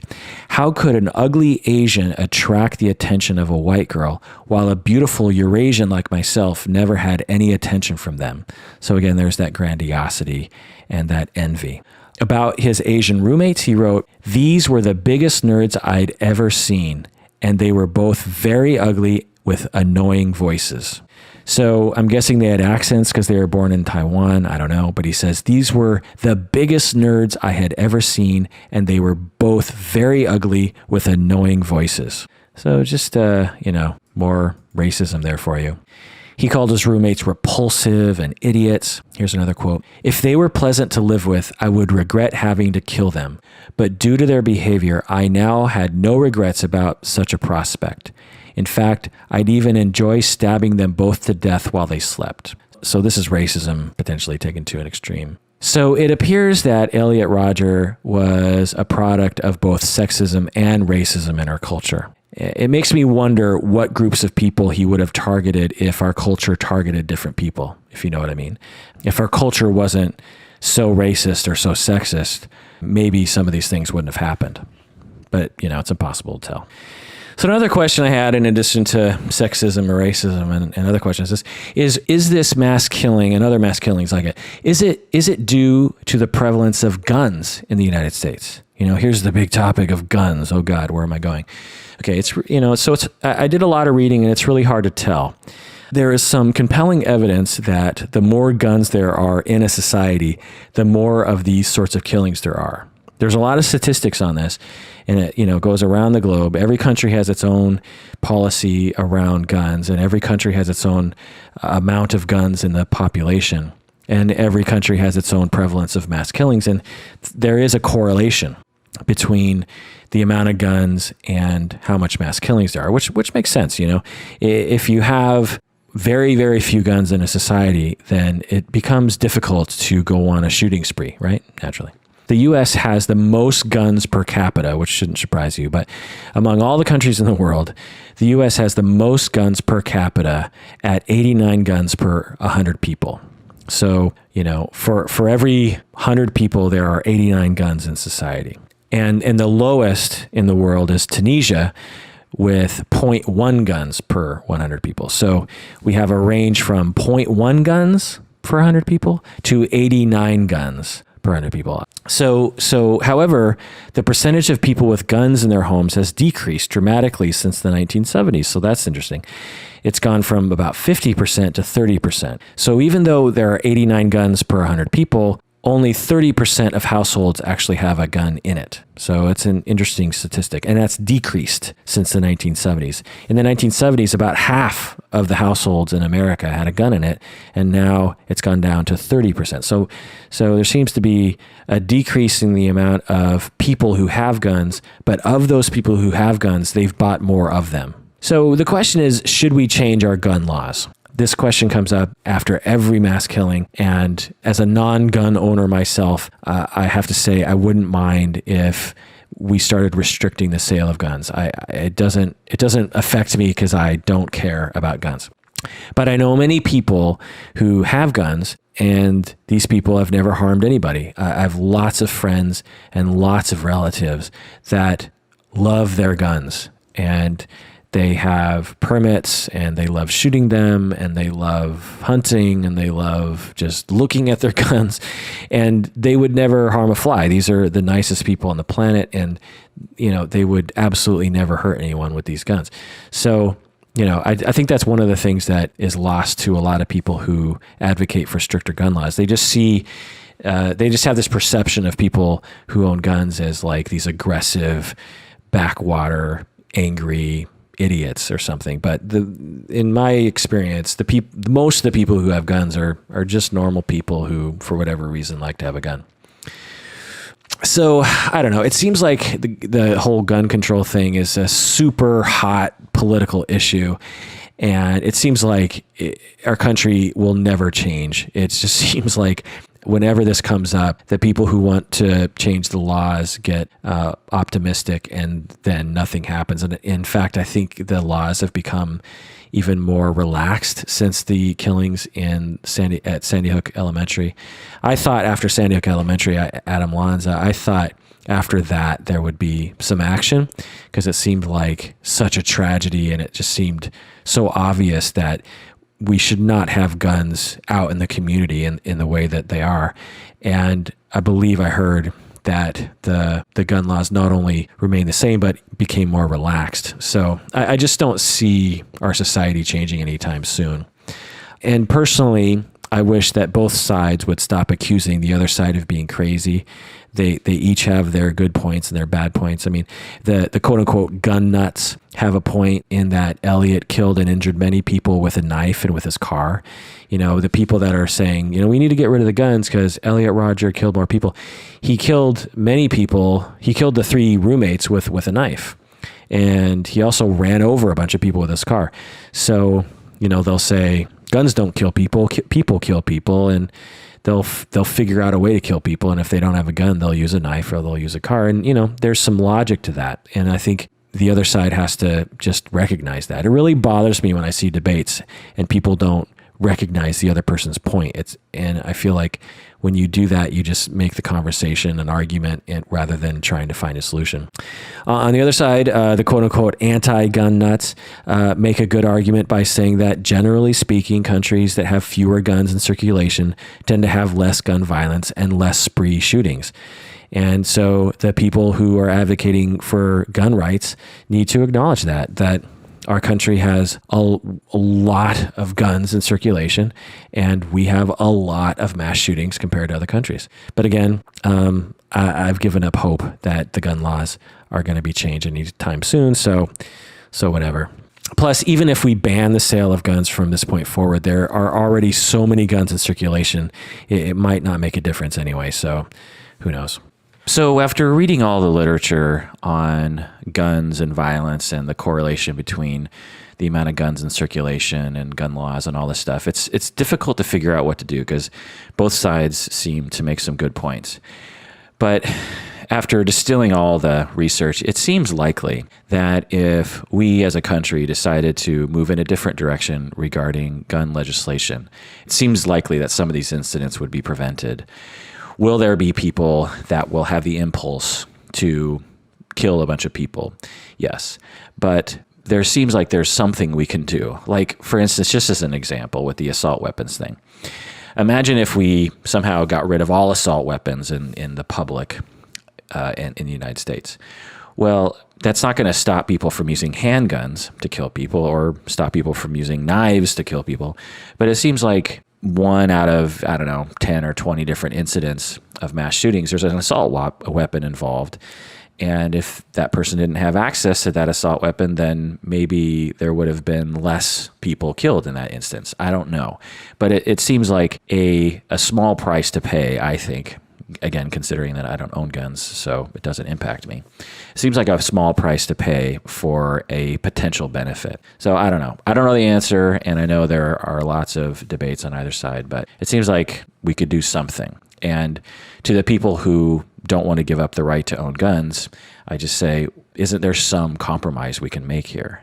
Can't we have some movement in the direction of reducing the amount of guns or reducing the lethality of the guns or something? I don't know. Isn't there something we can do? Can't we be reasonable here?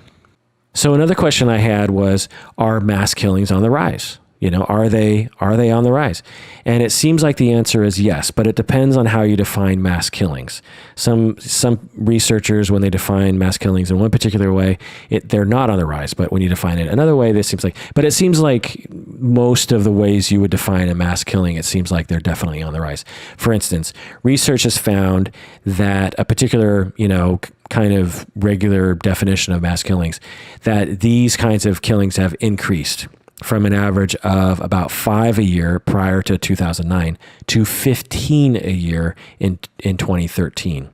So prior to 2009 in the United States, it seemed like there was about 5 mass shootings a year. And in 2013, there's 15. And I think anecdotally, we can all agree with this. It just seems like there's another mass shooting, every month or something. So it does seem like they're on the rise. Having said that, I will say that violent crime is actually declining. So your chance of being killed is actually much less than it was prior to the current time, but mass killings are on the rise. But mass killings are such a small percentage of the overall murders in this country that you're still safer now than you were before. So anyway. Another question I have is, are mass killings a modern American phenomenon? It seems like a lot of people are talking, and it seems anecdotally true, that mass killings have only been happening in recent decades, starting in the 90s and up until now. But the answer to this question is no. Mass killings are not a modern American phenomenon. They happen all over the world, and they've been happening throughout history. For example, in 2013, just last year, a man in Serbia killed 13 people with a firearm and then committed suicide. Sounds very familiar to our own events, right? As another example, just last week, in May of 2014, a man in Taiwan killed 4 people and injured 24 more people with a foot-long knife in a train station. So even though in Taiwan guns aren't as prevalent, we have a guy with a knife killing 4 people and injuring 24 more people in a train station. So mass killings are not unique to the United States. They happen all over the world. If you go on the internet, you can search statistics on this. It's really just disheartening to look at these statistics. They happen in every culture. Now, they happen more in some cultures than others, and so it's an interesting anthropological or social psychology element to look at. So I just want to talk about some of the myths that need to be debunked, some of the myths that I've seen written in the literature. Again, going back to autism, people with autism are not more likely and maybe even less likely to murder someone. Just want to be clear about that. So again, get this into your heads if it's not. People with autism are not any more likely and maybe even less likely to murder someone. So make sure you know that. Another myth that I want to dispel is that although mental illness may be a risk factor in these sorts of killings, mental illness is not a predictor of murder. So again, this is another myth that's out there. So again, although having a mental illness, if someone has a mental illness, this may increase the risk to some extent for a mass killing. Mental illness itself is not a predictor of murder. And this is where understanding statistics comes into play. So when you tally all the people who do mass killings and you tally of those people, how many of those people have a mental illness, you'll find that there is a higher prevalence of mental illness among those people that do mass killings than there are in the regular population. So if the regular population has, say, 15%, this isn't the exact statistic, but say the regular population, 15% have a mental illness. Well, of those people that do mass shootings, say 25% have a mental illness. Well, that means that it's a risk factor. Having a mental illness is a risk factor. But if you have a mental illness, that is not a good predictor of whether or not you're going to have a mass shooting, whether or not you're going to commit a mass shooting, right? Because the vast, vast majority of people with a mental illness never hurt anybody. So that's an important statistic to understand, because uninformed people will begin and have begun to see people with mental illness as potential mass murderers, when in fact that is just a completely inaccurate way of looking at it. So more information along these lines. It is almost impossible to tell if a person with a mental illness will be violent, because the vast majority are never violent. Even those people with mental illness who make threats, and even those people who make preparations to hurt people, are still unlikely to actually be violent. So this is an important statistic, important piece to understand, is that if you have someone with a mental illness and they've made threats to people and they've made preparations, that individual is still unlikely to harm anybody. And this is a stat that comes into play when we talk about the police visiting Elliot Rodger's apartment. We have the police coming to the apartment with the knowledge that he has put concerning videos on the internet, potentially threatening people. Well, statistics show that of those people that do that, they're not likely to actually hurt anybody. They're just saying things. They're just saying things on the internet. I mean, think about all the horrible things that you see on the internet. I mean, if all those people did something, everyone would be dead by now. So people like to talk. It's pretty rare that someone will actually follow that up with an action.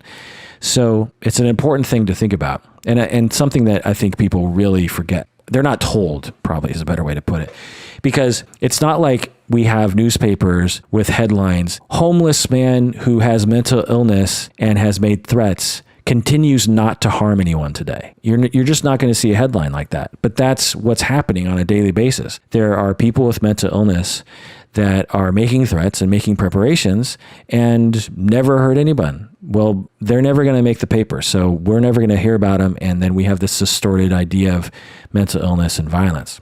So anyway, another myth I'd like to dispel is it's a myth that mass murderers snap suddenly and kill randomly.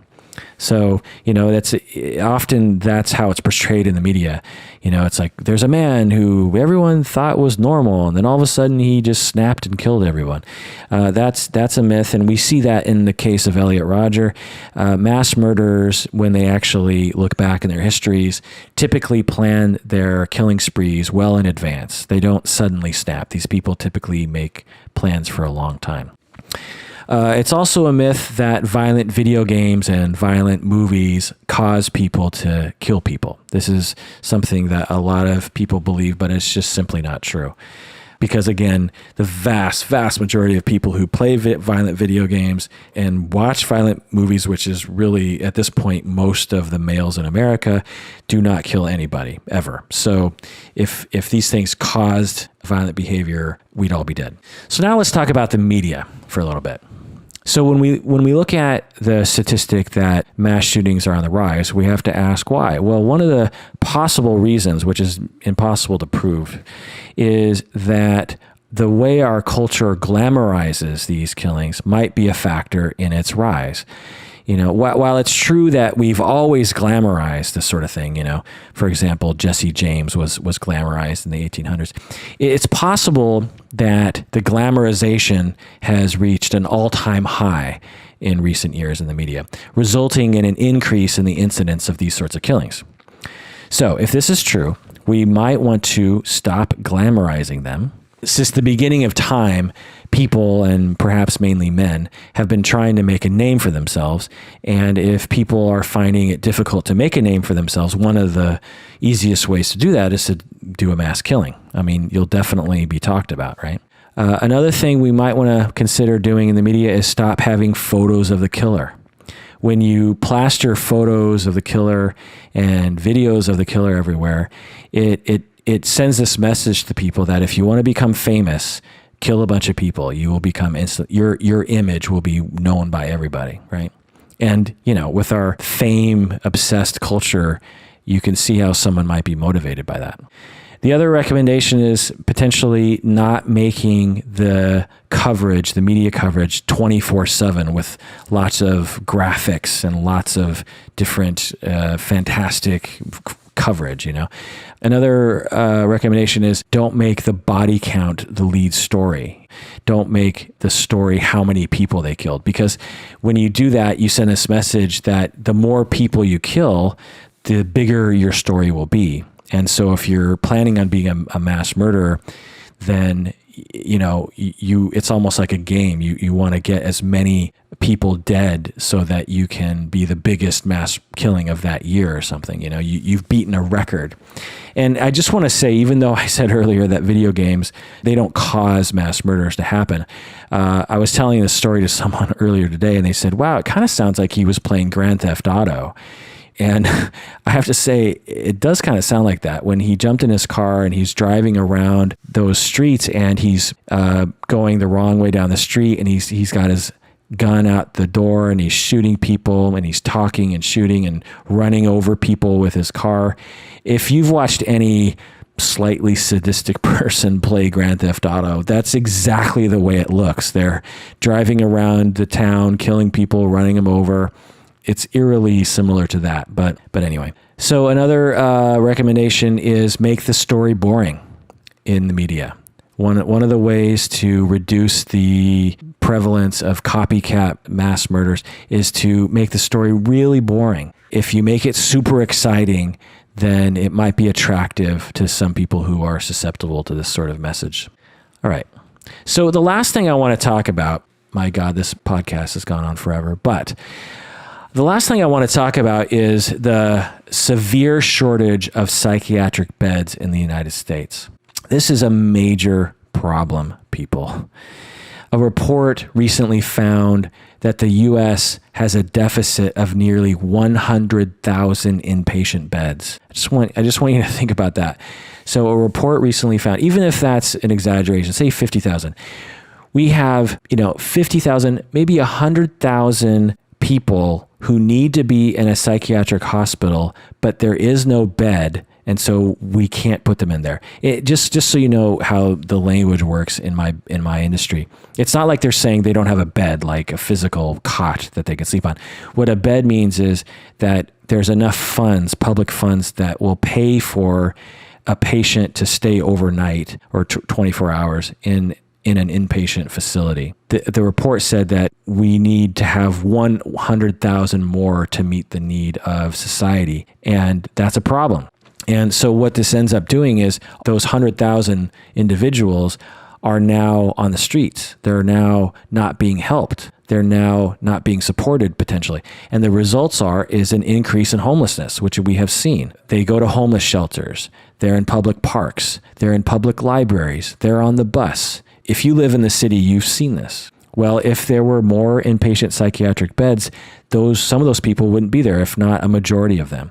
Another result of not having enough psychiatric beds is that the emergency room is being overcrowded with these people. These people need a lot of help. If you're psychotic and you have delusions, you might hurt yourself. You might be confused. You might not know what's happening. You might be scared because you're on the street and you don't know where to go. One of the places they end up is the emergency room. And so all of us are paying for that. All of us are paying with tax money or with our insurance premiums for these homeless people these mentally ill people to get services through the emergency room rather than at a lesser cost and at a proper inpatient bed. So just know that. Another result that having a lack of inpatient beds is the use of jails and prisons as psychiatric hospitals. This is a known fact. As we have reduced the amount of psychiatric beds available, all these people have just ended up in the prisons. There are many, many mentally ill people who are incarcerated right now. It's a known fact. You ask anyone who works in law enforcement, you ask anyone who works for the prison system, you ask any psychologist who works, for assessing people, they will all tell you there are way too many mentally ill people in prison because we just don't have the psychiatric services available for these people. They end up committing violent crimes, by the way, harming your family members potentially, and end up in prison. When if they got proper help, and studies have shown this, if they would get proper help, if we had psychiatric beds for them, and this means tax dollars, people, and policy changes, if we had those psychiatric beds, these people would not commit the violent crime. So studies have shown that between 5 to 10% of seriously mentally ill persons who are not receiving treatment will commit a violent crime each year, such as murder, robbery, assault, and rape. So again, just want to say this again. Studies have shown that between 5 to 10% of seriously mentally ill persons, so people with schizophrenia, this sort of thing, so 5 to 10% of those people who are not receiving treatment because we are so stupid that we don't have enough psychiatric beds, these people will commit a violent act each year, 5 to 10% of these people. And some of these acts are murder, robbery, assault, and rape. And this is very real, okay? So if we allocated funds for psychiatric beds, according to research, and it seems logical, that we would reduce some of the horrible things that happen to people. So getting to the history, research has shown that in 1955, there were 340 public psychiatric beds available for each 100,000 U.S. citizens. So again, 300 public psychiatric beds for every 100,000 U.S. citizens. So not that many, but 340. 50 years later, in 2005, that number was reduced to 17 beds per 100,000 U.S. citizens. So we went from 340 to 17. Thus, 95% of the available beds in 1955 are no longer available today. And currently, it varies by state, with Mississippi having the most with 50 and Arizona having 6. So it varies by state. Again, we have 340 in 1955, and now we have 17. Now, according to a report I read, they recommend that we need about 50 in each state. Mississippi has that right now. I find it strange that Mississippi is the one that has it, but they're the one that has 50. And this report says that every state needs to have about 50 per 100,000. So the history of this is interesting. In the past, the law was such that people could be involuntarily detained and committed for quite dubious reasons. So in the early part of the 20th century, you would find people being locked up because they seemed angry or they were depressed. And so or a husband didn't like his wife anymore. There are many cases like this where lots of people were being locked up in what we would call now insane asylums for very dubious reasons. So in the 1960s and 1970s, our culture changed and we began to have more compassion toward people with mental illness. And we changed the law so that the standard for involuntary confinement required a court finding that a person was in danger to him or herself or to others, and the detention could only be for a very short period. So again, in the 60s and 70s, we changed and we said, hey, you can't just lock up someone for no good reason. You have to have a court actually decide this. And even if the court does decide that this person is a danger to themselves or to other people, you can only lock them up for a little bit of time because people have rights. So, it seemed like a good thing, right? So along these lines, during this time, we also saw a huge increase in the available of outpatient services for these people. So the model was, look, get them out of the insane asylums and put them into outpatient. Get them into the world. Help them, function in the world. Let's not just lock them up in basically a prison. Let's try to help them out. However, it seems as though the pendulum swung way too far, and now we have almost no psychiatric beds for people, and the threshold for involuntary detainment might be a little too high. So, but this is a very sticky topic, because if we try to prevent other mass killings by involuntarily detaining and treating more people with lesser observable risk, then more innocent people are going to be unnecessarily detained. You know what I'm saying? So if we're going to say, look, we need to increase the amount of public psychiatric beds. We need to allocate funds for that. We also need to lower the bar regarding when someone needs to be involuntarily detained. Because right now, you have to be imminently in danger of harming yourself or someone else in order to be involuntarily detained in a psychiatric situation. And some would say that has to be relaxed. Some would say, with Elliot Rodger in particular, when the police arrived at his apartment, we need the police to react more readily to that situation. We need to have more beds, and we need the threshold to be lower. Well, what this is going to do is some people are going to be detained when they don't need to be, because the threshold is lower. So some people are going to have their rights infringed upon when they don't need to have that happen. So it's a very sticky thing, Imagine a society that locks up people for appearing unsafe to themselves and other people. I mean, just imagine a society that's like that. I mean, we do it now, but only under extreme circumstances do we involuntarily detain someone that seems like a danger. Imagine you're having a bad day, so yourself, you're having a bad day, and you're depressed and you're just not feeling well, and someone observes this and thinks you're going to hurt yourself, and they call the police. And the police, and you don't know about any of this, and suddenly the police are banging on your door, and you're like, huh? And they show, and you open your door, and you have a panic attack because they have guns and they're intimidating, and they observe your behavior as being some kind of situation, and they decide to lock you up. Well, that's not cool, right? The reason why we have such a high threshold is because we don't want people like that to be locked up unnecessarily. It's draconian by some standards. But on the other hand, it would be a good thing if we could prevent violent crime and mass killings by lowering the threshold of involuntary commitment. So, it's difficult to know what to do here. I just want to provide one final thought. There is variation in human behavior. People do weird things. Sometimes whenever I think about mass killings like this, and I'm looking for answers, I'm looking like, why did this happen? Why this person? Was it mental illness? No, lots of mentally ill people make threats and never do anything. Was it because he was bullied? No. The vast, vast majority of people who get bullied never harm a fly. Is it because he was on Xanax or some other thing? No. Again, the vast majority of people don't do this. So what is it? I'm looking for an answer. Is it a psychological profile? No. Most of the people with that psychological profile would never do something like this. So what is it? Why did this happen? Well, what I often come to is I have this visualization of many different bell curves in my mind. If you know what a bell curve, distribution curve looks like, imagine it in your mind. And you have all the average people in the middle, and you have fringe people on the right and fringe people on the left. Well, if you think about the way people dress, for instance, most people in your town dress the same. They wear the same jeans, they wear the same shirts, they wear the same Gore-Tex jacket, they wear the same shoes.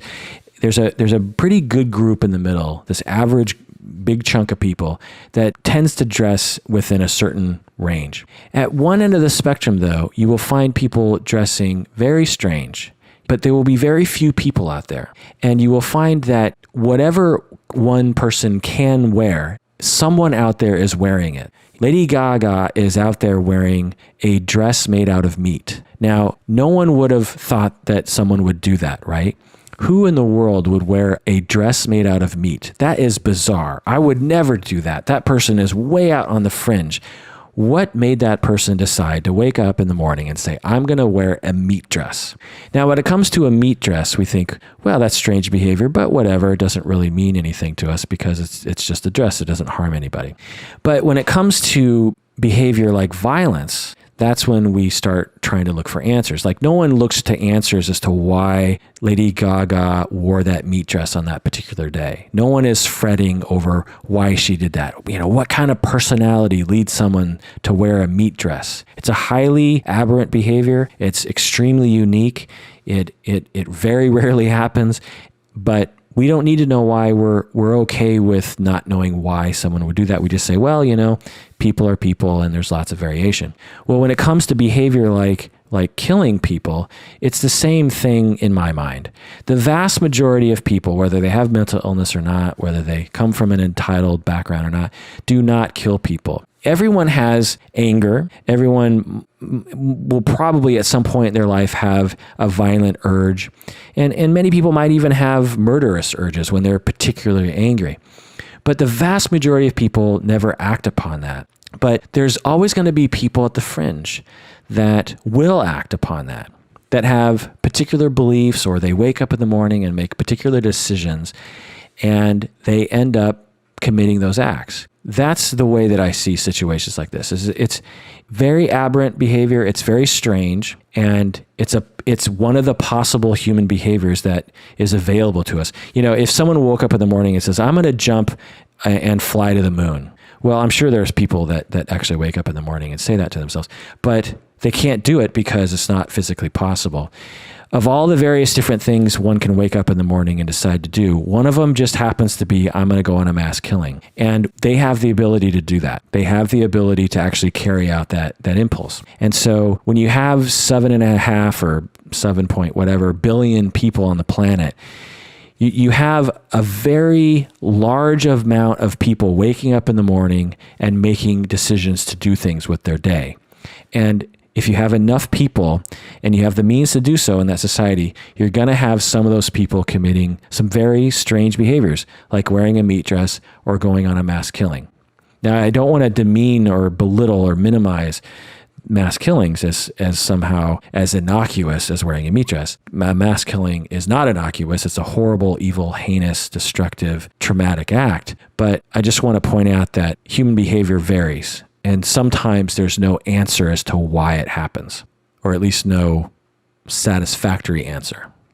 Because certainly me coming to this bell curve distribution of behavior is not satisfactory to me. It doesn't help me wake up. You know, this perspective is quite upsetting. It means that no matter what we do, there's always going to be people like that on the fringes. Now, we could probably affect some change in that area, but we're probably always going to have people have those impulses.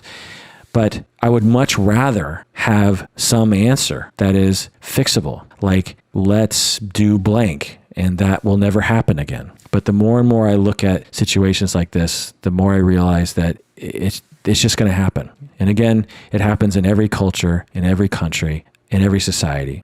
So at this point, the very end of the podcast, let's review my initial questions that I asked at the very beginning. So the first question I had was, why did this happen?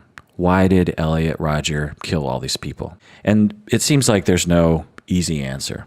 But if I was to come up with a bunch of answers that may have been contributors, I would say that too few psychiatric beds, as I talked about earlier. Also, too high of a threshold for involuntary holds. For the people to be involuntarily detained, it seems like the threshold might be too high. Also, I didn't talk about this, but genetics probably played a role. I'm guessing in the future, and we're starting to see some evidence of this now, that there are certain genetic components to personality development that might lead to behavior such as this.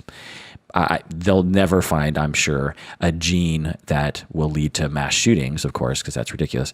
But, you know, maybe there are genes around the ability to tolerate stress, or genes around being able to empathize, this sort of thing. And, you know, I think they're already starting to discover some things along those lines. Also, in answer to why did this happen, we can say that mental illness probably played a role. And what do we mean by mental illness? You know, it's a squishy concept.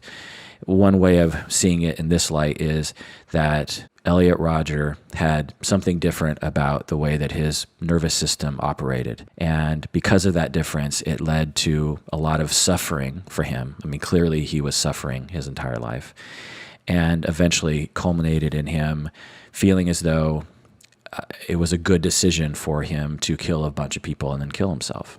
I mean, one of the angles that I hadn't really brought up yet is that he could have actually been motivated by suicide.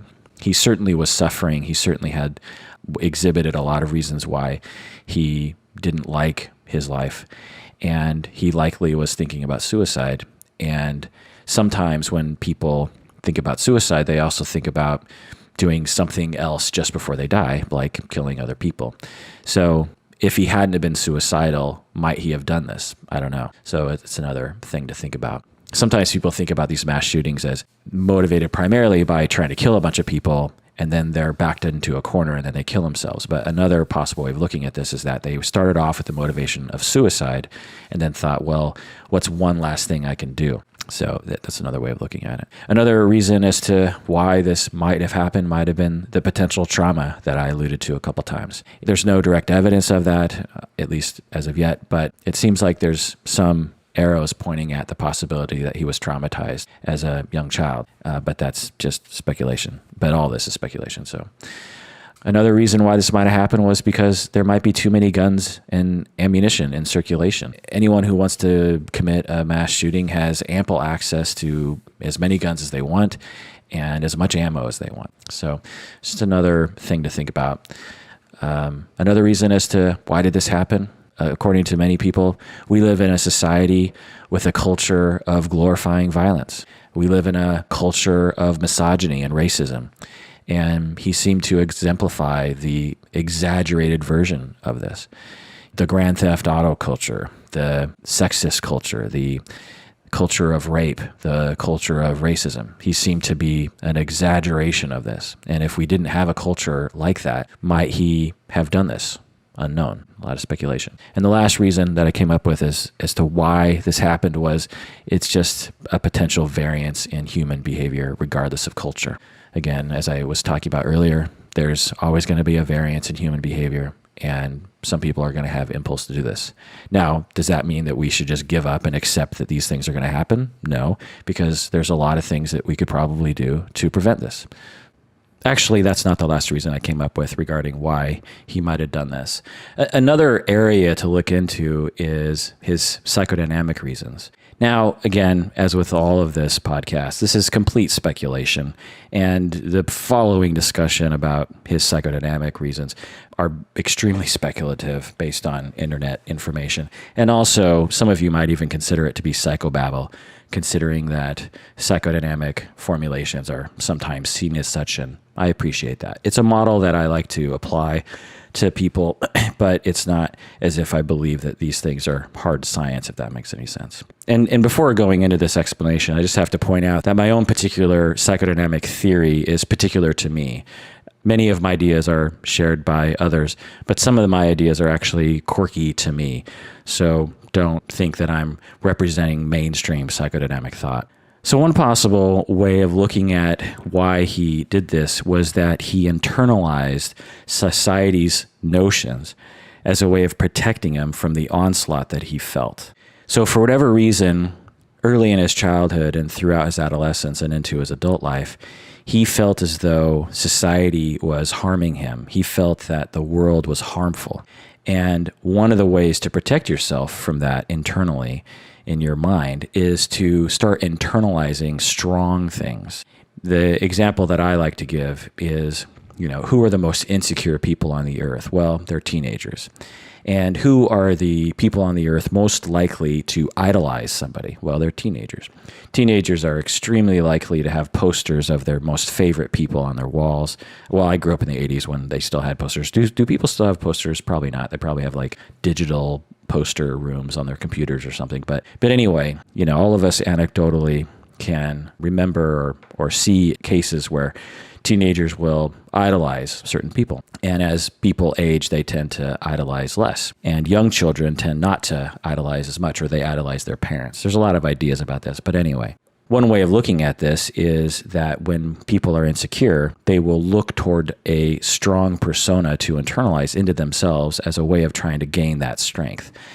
And Elliot Rodger might have done this through misogyny and through racism. He might have tried to protect himself from the harm that he thought was happening to him by internalizing strong male personas and strong white male personas, because he seemed to be parroting a lot of the misogynistic and racist ideas of bigots. It's possible that Elliot Rodger might have seen bigots as being strong and other people as being weak.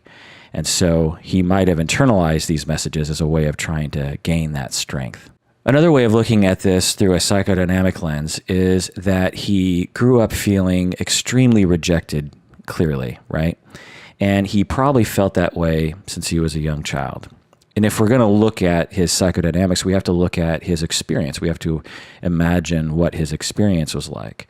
And one way of looking at his experience was that he was struggling and suffering a lot. Given the way that he saw the world, he was probably suffering a great deal on a daily basis. And he felt eternally rejected and desperately wanted to be accepted. But due to his behavior, he compelled people to reject him. And it's possible that he felt this way early in life with his parents. It seems unlikely that when he was a young child that he felt a normal sense of acceptance from his parents, and then suddenly at later ages felt extreme rejection from everybody. It just seems more likely that from an early age he was suffering from his semi-delusions that other people were in constant rejection of him. And so that, in my view, and a psychodynamic view, and some people's psychodynamic view, is a primary need for people, the need to be accepted by our families, the need to be accepted by our parents in particular. And when we feel as though we're not getting that acceptance, we will try various different things to gain it, and or try various different things to protect ourselves from the pain of that realization of that rejection. And so one hypothesis is that he latched on to the hatred of women and the hatred of non-white people as a way of trying to protect himself from the notion, the realization that he was rejected by everyone, including those close to him. Even though he might not have actually been rejected, he just potentially thought that he was being rejected. So rather than acknowledging that he was being rejected by all those people that were close to him, people that he desperately wanted their acceptance, rather than acknowledging that, he could distract himself by attacking people in his mind. Instead of acknowledging the fact that he felt rejected by his parents, he might have latched on to misogyny and racism as a way of attacking somebody other than his parents. Sometimes when people have an extreme conflict with someone that's very close to them, they might displace that anger towards someone else because it's too painful to enact that emotion with the person that's close to you for a number of reasons. One is that the person that is close to you, you might actually worry that they'll reject you further if you actually express your displeasure directly with them.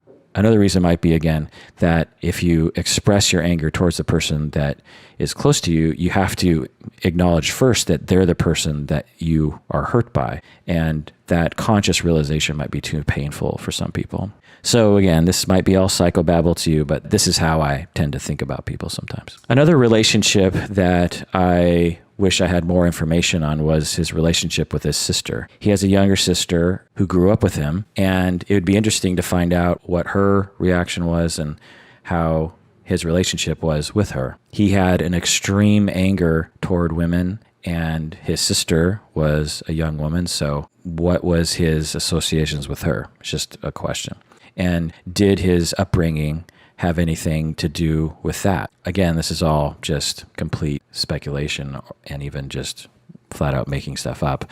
But he grew up, he was a first child, and a common conflict for first children is when the second child is born. First children grow up in a world at first in which they are the only child. They are the golden child. Children are inherently narcissistic anyway, and firstborns and only children have that narcissism entertained for much longer than other people do. And so when the second child comes along, they have a dilemma. They have a crisis that they have to face.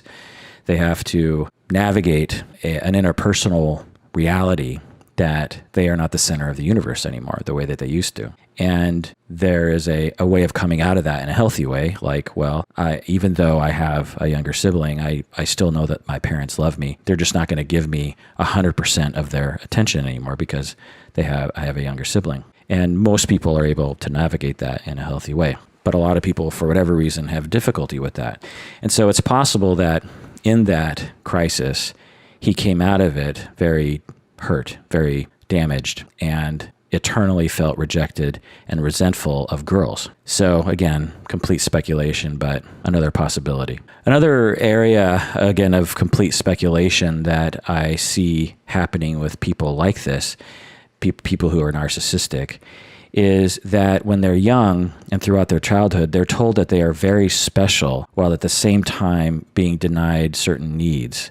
So if you have a childhood in which you feel as though your parents aren't there for you as much as you would like them to be, maybe they're abusive, maybe they're distant, maybe they're too busy for you, maybe they're depressed, while at the same time, these parents are telling you that you are a golden child, that you are so special, that you're better than other people. Well, this environment, in my experience, can be fertile ground for the development of a particular brand of narcissism later in life. And so I just wonder if his childhood was like that. Of course, I have no data on that, but it's just a question.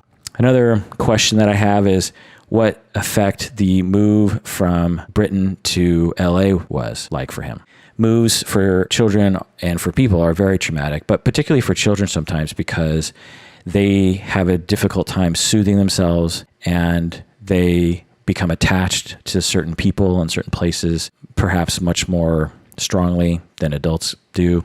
And so, if you grow up in an area the first 8 years of your life and then you suddenly move, you can imagine that might be difficult for him.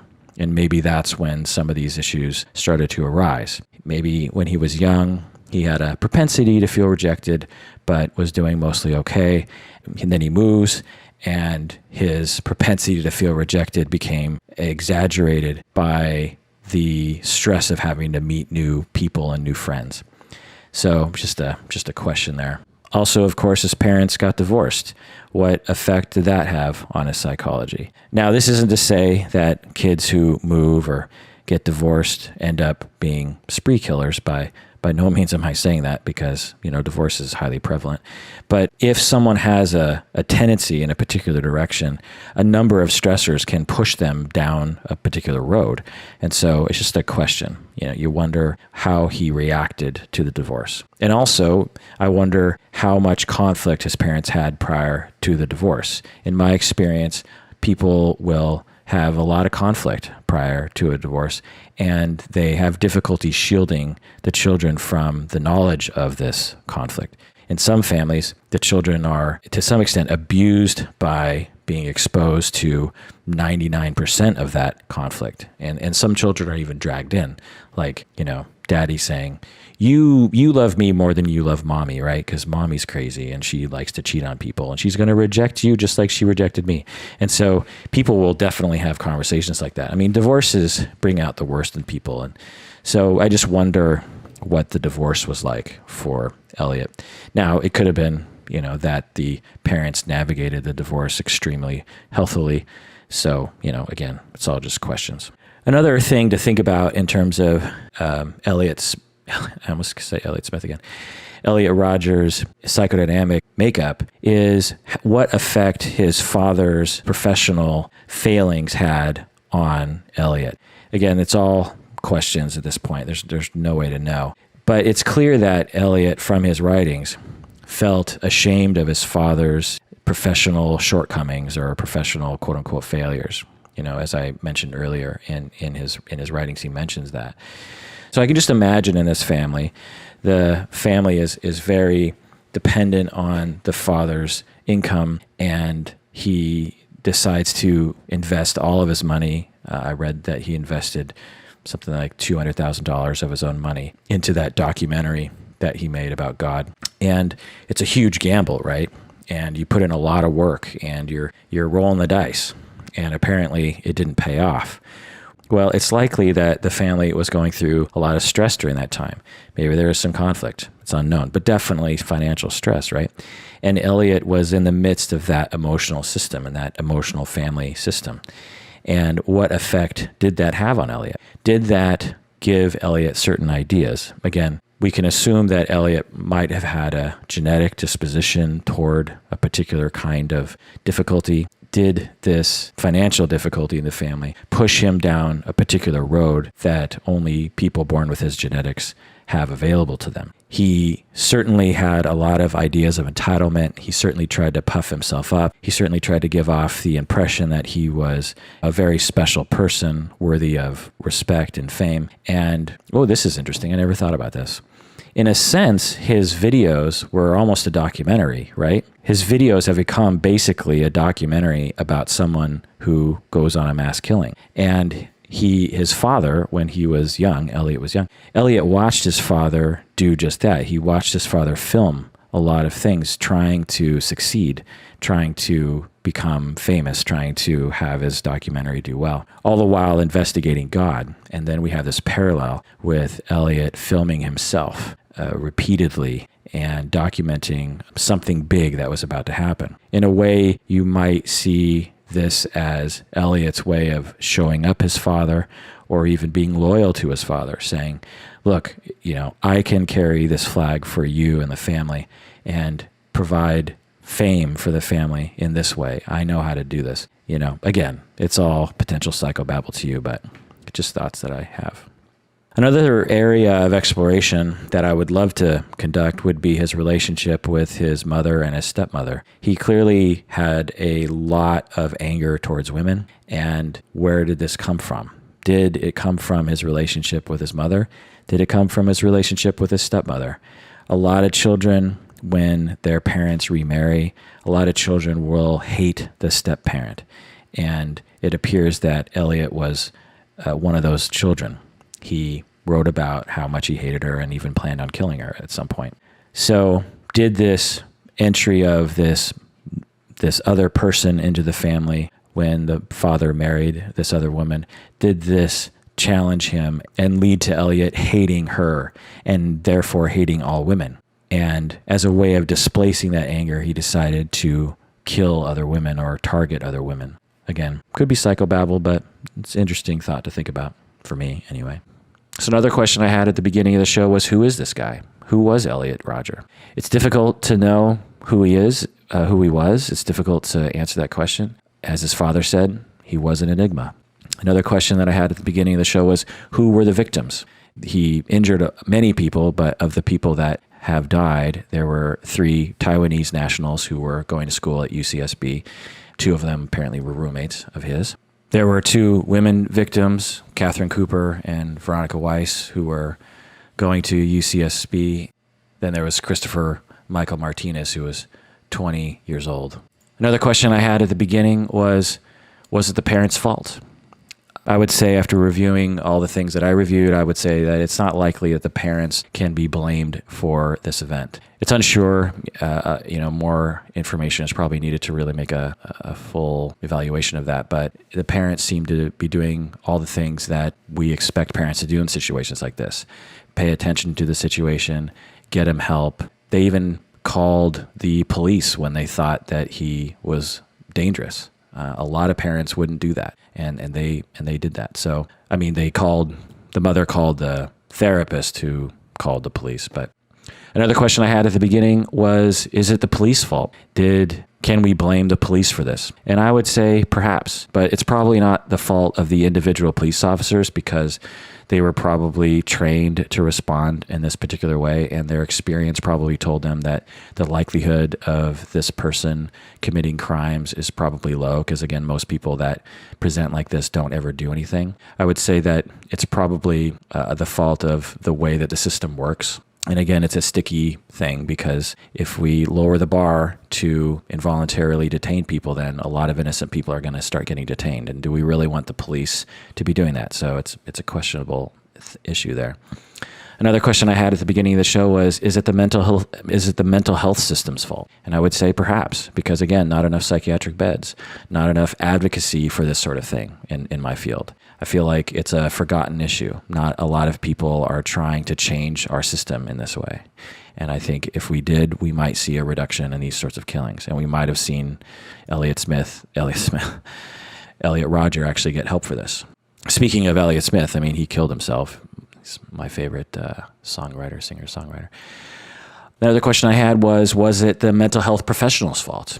And I would say it's unsure. We haven't heard from any of the clinicians yet, but based on what I've read, I would say they're probably not to blame. I mean, take it from me.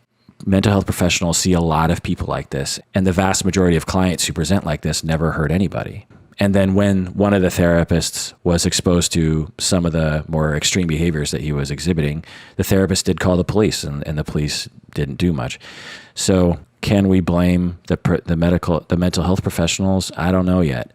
I'm sure there's probably going to be an investigation, but so I don't know. I'm a bit defensive of the mental health profession, so maybe someone less biased than me might actually start blaming the professionals, but I don't know what else they could have done. He was refusing treatment in the end anyway. So the last question I'll discuss that I had in the beginning was, how can we prevent this from happening again? And I would say, again, we need more beds. We need more public psychiatric beds. We need to change our culture regarding misogyny. We absolutely need to do that. We need to change our culture regarding racism. We need to stop glorifying people like this in the media. We need to figure out a way to reduce access to guns by people like this. I have no idea how to do that, but if there's a way to reduce access of guns to people like this, then we need to do that. We need to develop better medication with fewer side effects.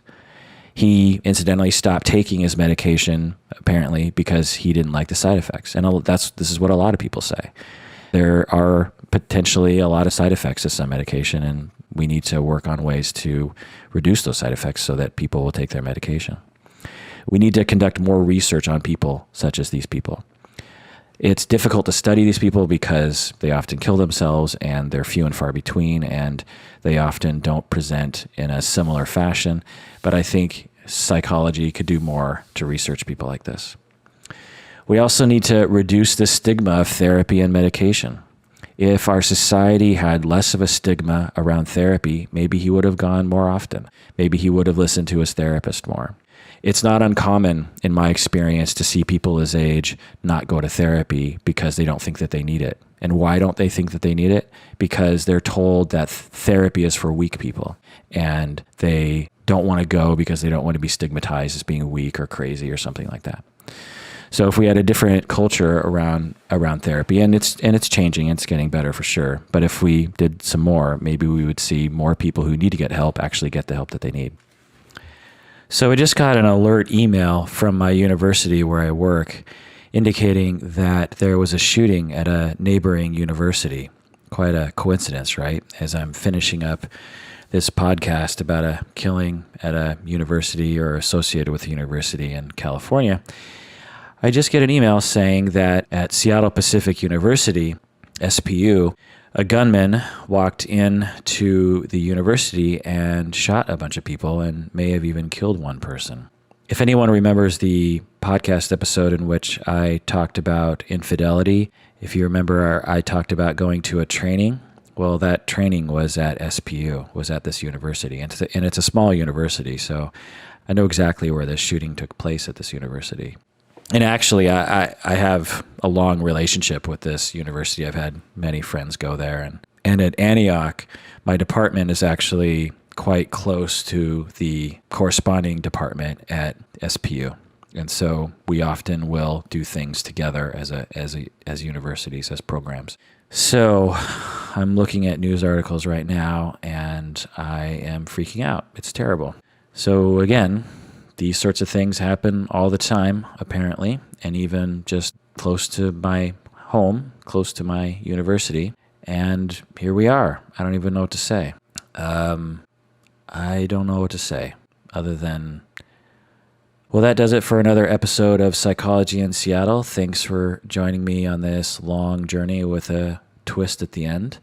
If you would like to email me, that would be great. I would be happy to hear from you. For those of you who have emailed me in the past, you know that I actually respond to emails. I'm not one of those podcasters that gets too many emails that I can't respond to them. So I will likely respond to them. If you're, nice and coherent, I'll respond to them.